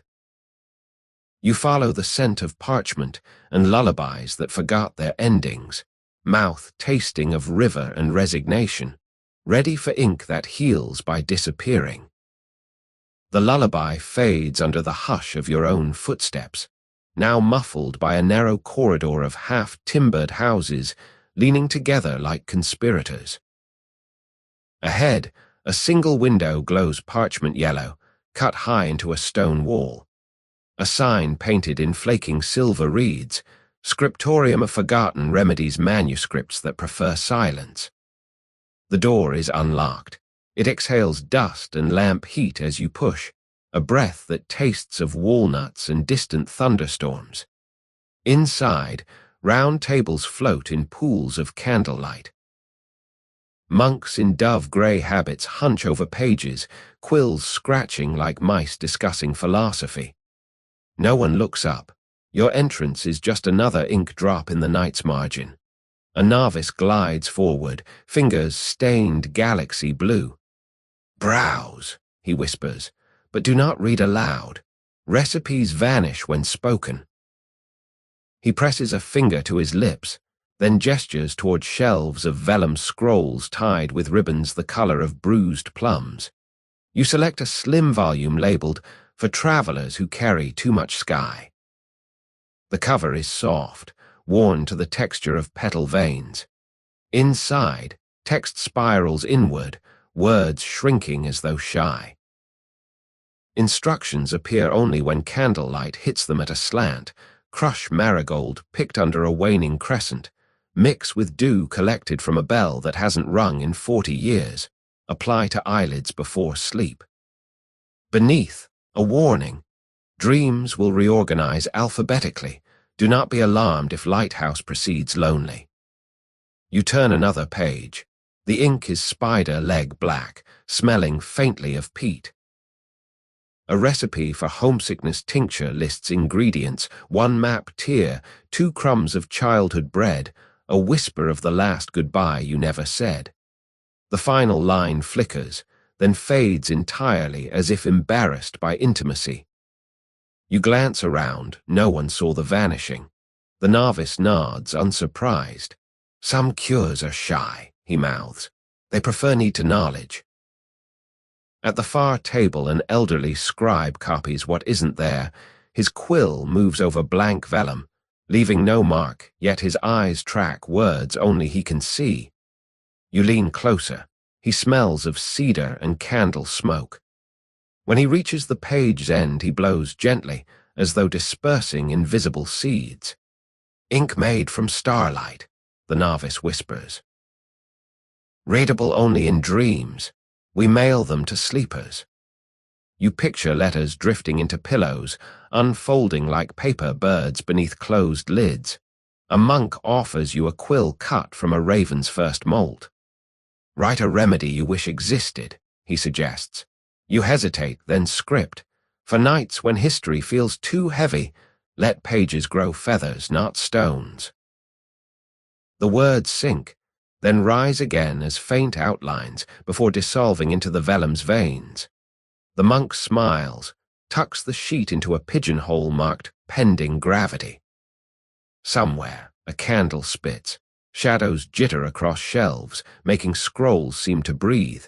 Before you leave, the novice gifts a thimble-sized vial of invisible ink. Use when your own remedy refuses to appear. Write nothing, read everything. You pocket it beside the cracked sleepstone, the hedgehog quill, the peppercorn wart. Items clink softly, a rosary of improbable mercies. Outside, the corridor is darker, the town's lanterns dimmed to ember. You wander on, footsteps hushed, carrying pages that aren't pages, recipes that prefer need to noise, ready for a cure that blooms only when unread. The alley ends at a low archway curtained with midnight blue felt, silver stars stitched by someone who's only heard rumors of astronomy. A single lantern swings, its flame coughing in the wind. From behind the cloth comes the smell of scorched herbs and the soft clink of iron. You push through, warmth slaps your face, gentle but insistent. Inside, a circular hearth glows, coals arranged like a sleeping constellation. A man in soot-dark robes tends them with a pair of tongs longer than courtesy. A sign reads, "Ember Emporium last cure before curfew." He looks up, eyes reflecting fire. "Evening, traveler." 1 coal for the road, 1 for the dream, 1 for what you won't admit hurts. His voice is embers wrapped in velvet. You step closer, heat kisses your cheeks, winter's memory retreating. He lifts a small brazier, invites you to sit on a stool carved from blackened oak. The seat is warm, as if someone just finished confessing there. He selects a single coal, walnut-sized, places it on a bed of ash. "Breathe," he says. "Tell it your smallest sorrow." You exhale over the coal, it flares crimson, eager. The sorrow you offer is ridiculous. How you still feel the ghost of a headache that left hours ago, yet the coal drinks it, crackling approval. He sprinkles dried lavender, then hops blossom. Smoke rises, sweet and slightly bitter, like love letters mailed too late. You inhale. The scent finds the vacant tooth socket, coats it with calm, then drifts into lungs, painting their walls the color of dusk. Your eyelids gain weight, pleasant, familiar, like cats returning to a favored lap. He adds myrrh, a tear-shaped lump that sizzles, weeping fragrance. The smoke thickens, curls, forms a lazy helix that reminds you of DNA deciding to take a nap. He watches, nodding. Good. Now the medium sorrow. You offer the weight of roads walked, cures collected, stories half remembered. The coal splits, revealing a heart of gold white. Heat blooms across your chest. You feel vertebrae soften, aligning like obedient dominoes. Somewhere behind, a clock tolls, but the sound arrives muffled, wrapped in wool. Finally, the largest sorrow, nameless, edgeless, the fear that nothing will ever feel enough. You whisper it. The coal dims, almost dies, then flares wildly, throwing sparks that die before touching carpet. He smiles, satisfied. Finished, he says, and covers the brazier with a lid of beaten bronze. Smoke escapes through tiny star-shaped holes, thinning, lifting toward the rafters where it joins other ghosts you can't see but feel. Everyone's unspoken aches becoming a single communal exhale. He lifts the lid.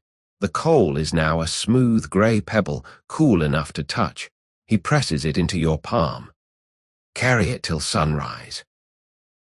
When it warms against your skin, remember fire chose to leave, so can hurt. You close your fingers. The stone is weightless, yet your arm feels anchored, as if gravity has been negotiated to a friendlier rate.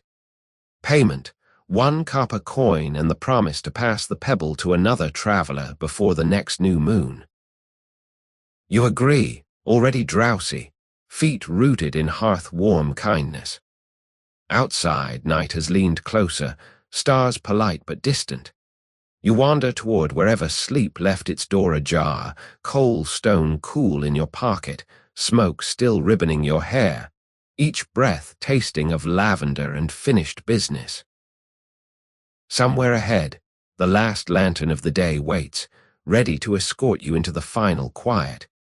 You follow its tremble, footsteps softer than lullabies, pockets full of gentle, fading fire. The last lantern swings at the edge of town, a single orange pearl against the bruised night. It marks a gatehouse where a watchman half dozes on a stool, halberd leaning like a bored chaperone. Beyond lies open country, a field path silvered by moonlight, trees black paper cutouts, the hush that gathers when villages finish their stories. You pause. The stone in your pocket is still cool, but the feather, the lavender, the walnut shell, all whisper, home is forward, not backward. You step through the arch, boots sinking into soft dirt, night folding around you like a duvet someone just fluffed. Crickets rehearse a lullaby in endless rounds. Each footfall answers with a small puff of dust that smells of dried clover and yesterday's sunshine. Overhead, the sky is a vast scriptorium, stars inked in silver white, spelling nothing yet promising everything. You find the pace that matches the coal stone heartbeat, slow, steady, unhurried, the speed of dreams learning their lines. Somewhere to your left, an owl asks a single question. You reply with a yawn that tastes of lavender embers, and that seems to satisfy wisdom. After a bend, the path widens beside a sleeping orchard. Apple blossoms glow faint phosphorescent, late bloomers keeping midnight office. Their scent drifts, cool and faintly green, mixing with the last wisp of myrrh still curling from your hair. You reach out, let a petal brush your knuckles, soft as the seamstress's spider silk. It sticks for a moment, then floats away, taking with it a fleck of soot from the ember room. You imagine orchards elsewhere absorbing tonight's smoke, tomorrow bearing fruit that tastes of forgiven sorrows. A low stone wall appears, moss-covered, warm from the day's stored heat. You sit, pouch clinking softly, a tiny museum of medieval mercy. One by one you inventory: walnut shell of dawn, leech's polite eviction, unicorn's shy galaxy, juniper's forest breath, clay's heavy forgiveness, lute's spleen lullaby, hedgehog's pinpoint amnesty, hawk's updraft, card's salted psalm, star charted sugar, wax sealed warts, sleep stone's cracked dream, invisible recipe, cooling ember. Each item once felt absurd. Now they feel like vertebrae in a spine of quiet. You close your eyes, letting the wall steady your back while night air drafts across eyelids.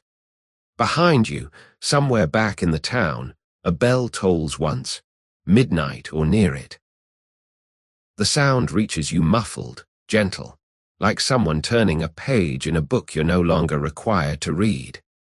Ahead, the path continues, but urgency has gone to bed. You lie along the wall, head pillowed on your arm, the cold stone warm now where it rests against your ribs. Stars arrange themselves into a loose constellation shaped like an open hand. You borrow its palm, fold yourself inside, breathing slower, deeper, tasting apple, smoke, and finished stories. The wall beneath you exhales residual warmth, a slow sigh that seeps upward through wool and skin until your spine feels floated, like a candle set gently onto molten wax. You drowse, not fully asleep, not quite awake, aware of the cold stone resting over your heart, its borrowed heat matching your pulse and then slowing it, beat for beat, until both agree on a tempo suitable for moons. Somewhere overhead the stars rearrange themselves into softer patterns, as if someone lowered the brightness to keep from disturbing negotiations between breath and night. A rustle, footsteps on dry grass, deliberate, barefoot. You open one eye a crack. A figure approaches along the path, hooded robe the blue of deep wells, a small lantern of horn and brass swaying from one finger. The light is minimal, a gold thumbprint on darkness, yet it throws long, kind shadows. The stranger stops a respectful distance away, sets the lantern on the wall and sits, close enough for companionship, far enough for solitude to finish its sentence. Mind if I share the ridge? The voice asks, low, genderless, smooth as river stones discussing philosophy after hours.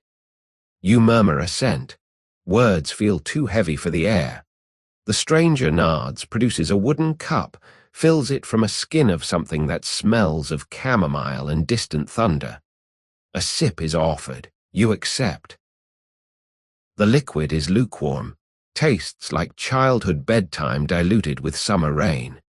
It slips down, joins the cold stone's warmth, spreads outward until even your thoughts sound drowsy. No further conversation attempts. The night itself is speaking through crickets, and the faint heartbeat of apples dropping in the orchard, soft thuds, each one a page turned. Minutes stretch into taffy. The stranger hums, almost inaudible, same three-note fragment the troubadour prescribed for spleens, but slower, stretched like wool left in rain. Your lungs sink without permission.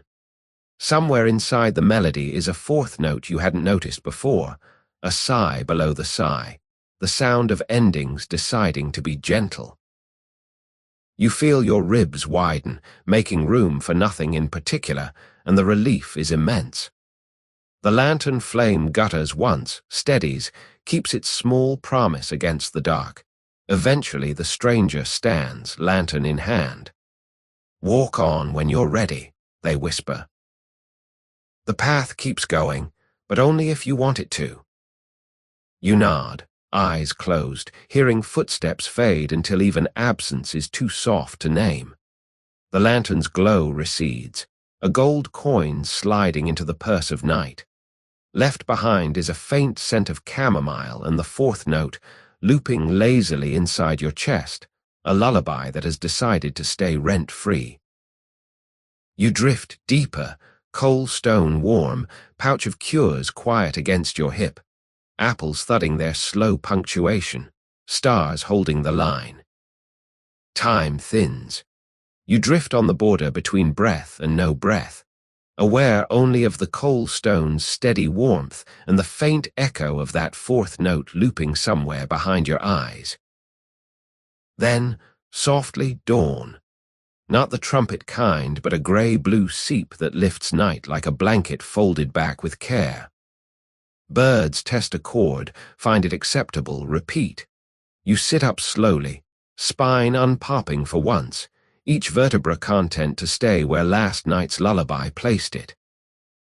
The stone wall is cool now, dew beading its moss like tiny glass prayers.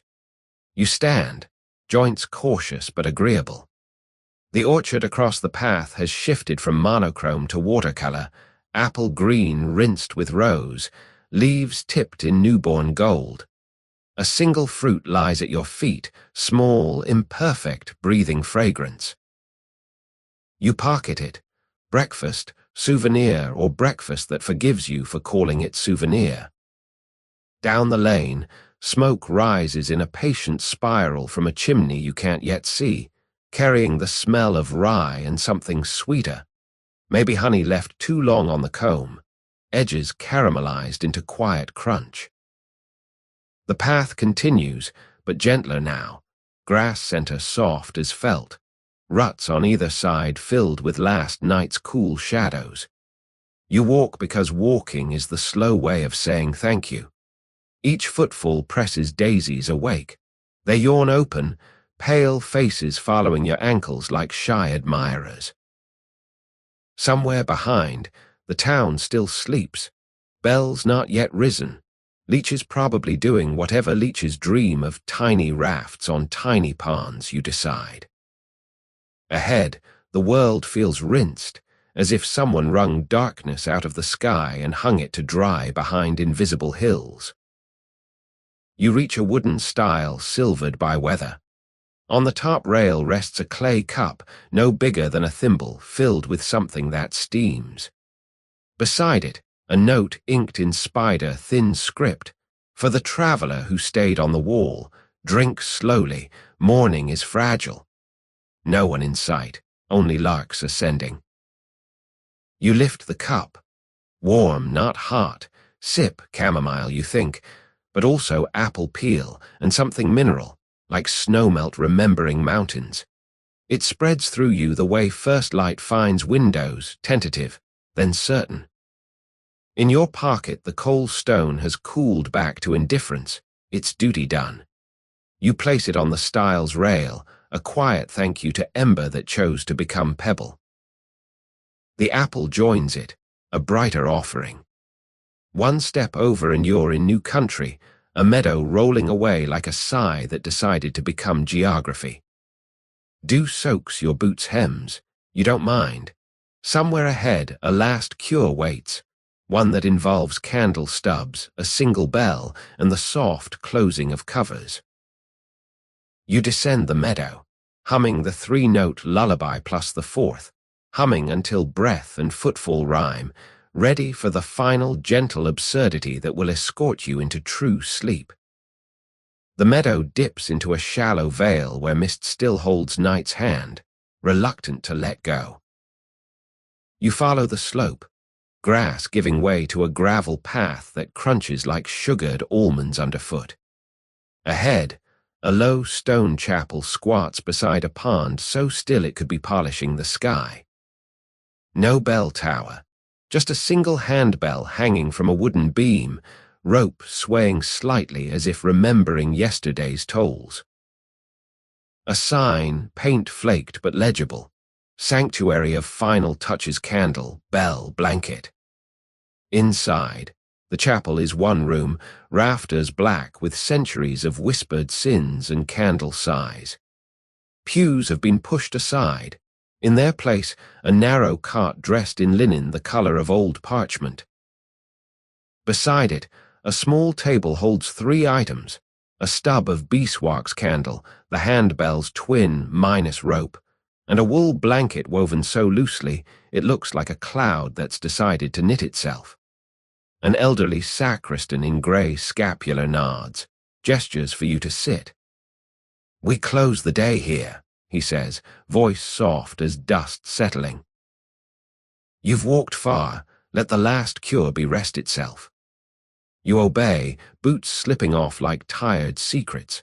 He lights the candle, flame stands straight, alert, then relaxes into a teardrop curve.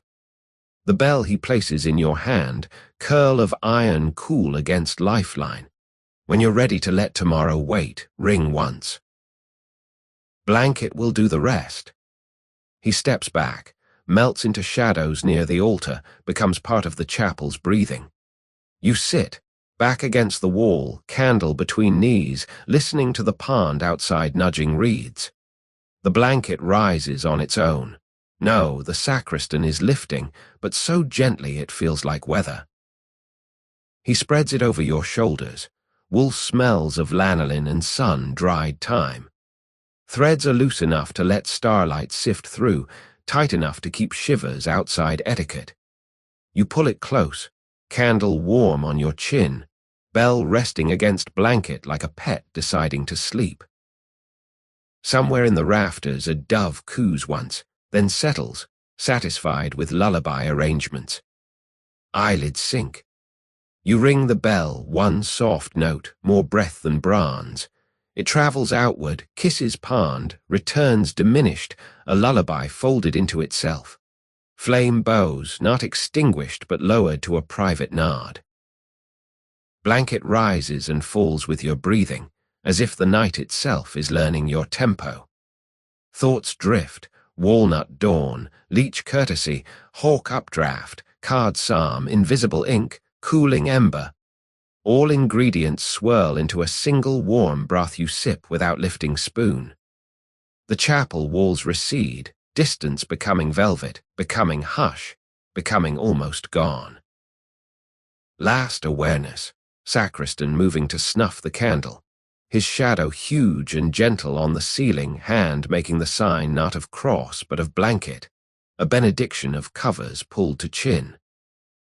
Then only wool, only breath, only the faint taste of chamomile apples and every kindness you met today braided into one slow heartbeat.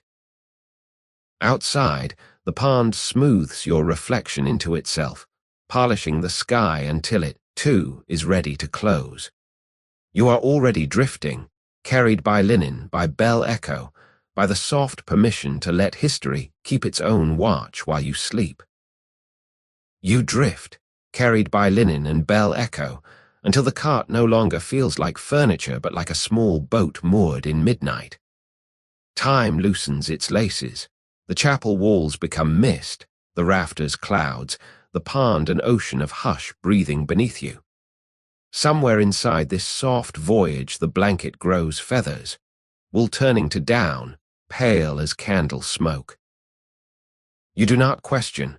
Questioning is for shorelines, and you are already between. A breeze, no breath, lifts the vessel. The candle's stub, long snuffed, now glows again inside your chest, a coal restored to ember, lighting ribs like paper lanterns. Each breath is a slow wingbeat. You feel altitude accumulate, not dizzying, just enough to notice gravity has become a polite suggestion. Below, the meadow folds into patchwork, orchard a small green stamp, the town a scatter of sparks where yesterday's cures glimmer like coins dropped in deep water. They shine, but distantly, kindly, the way stars wave at travelers they know are never coming back. Ahead, night opens into a valley of quilted dark, each hill a slow exhalation. Your boat glides, keel silent, guided by the fourth note of the lullaby, now so large it fills the sky, a gentle chord strummed by someone who understands endings are only lullabies that forgot to stop. You recline against feathers that smell of time and distant thunder, feeling every cure settle into place, walnut at the heart, leech at the liver, hawk in the lungs, juniper along the spine, spider silk stitching veins, wax sealing old bruises, salt drying last tears, ink writing invisible benedictions on the inside of your eyelids. There is no destination announced. Arrival is not the point. The boat rocks, candle ember inside you pulses slower, sinking with something vast and calm. You realize you are being sung, not sailing. Every cure a syllable, every absurd remedy a note, the whole strange day a cradle song stretched across centuries. You listen, because listening is the only navigation left. Breaths deepen, space widens, stars tilt like lullaby bells rung by wind.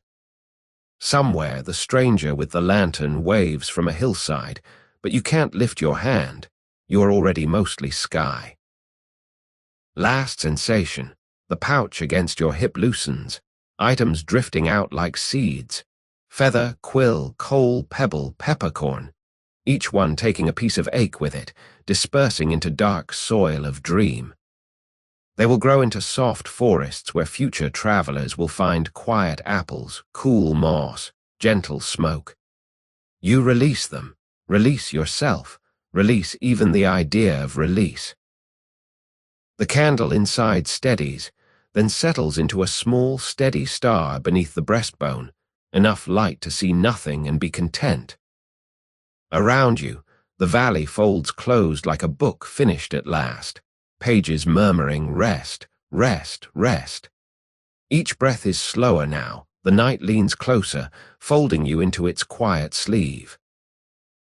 The valley hushes, even the fourth note has gone to seed, sprouting silence along the ridges of your ribs. You are safe. There is nothing left to do tonight except let the candle star inside you keep its gentle watch. Feel the cart boat steady, keel resting on the pond of dusk, faint rings of bell echo spreading outward until they become the soft pulse of your own heart saying, "Stay, stay."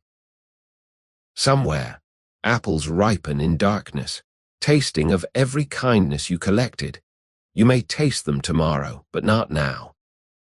Now is the hour for floating, for letting history tidy its own shelves while you drift among feathered blankets and chamomile clouds.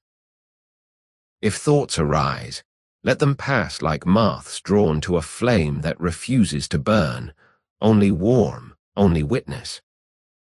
The pouch is empty, the cures dispersed, the stories sunk back into earth where they will grow lullabies for other sleepless feet.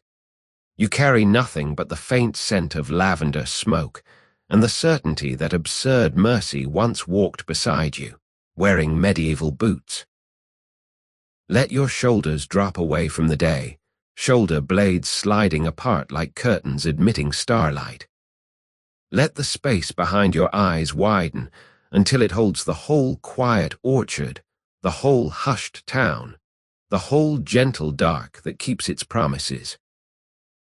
Breathe in, cool, apple-tinged, breathe out, warm, myrrh-soft. Each exhale is a small stone laid on the cairn of calm. Somewhere, bells are sleeping. Somewhere, leeches dream of polite rafts. Somewhere, a hawk exhales upward into thermals that carry regrets towards sunrise where they will evaporate, pink and harmless. All of that is elsewhere. Here, there is only the slow sway of the boat, the candle star, the night leaning in to say, "Rest, traveler." The road will still be there when you wake, softer, kinder, printed with the footprints of every absurd cure that walked you home. Sweet dreams.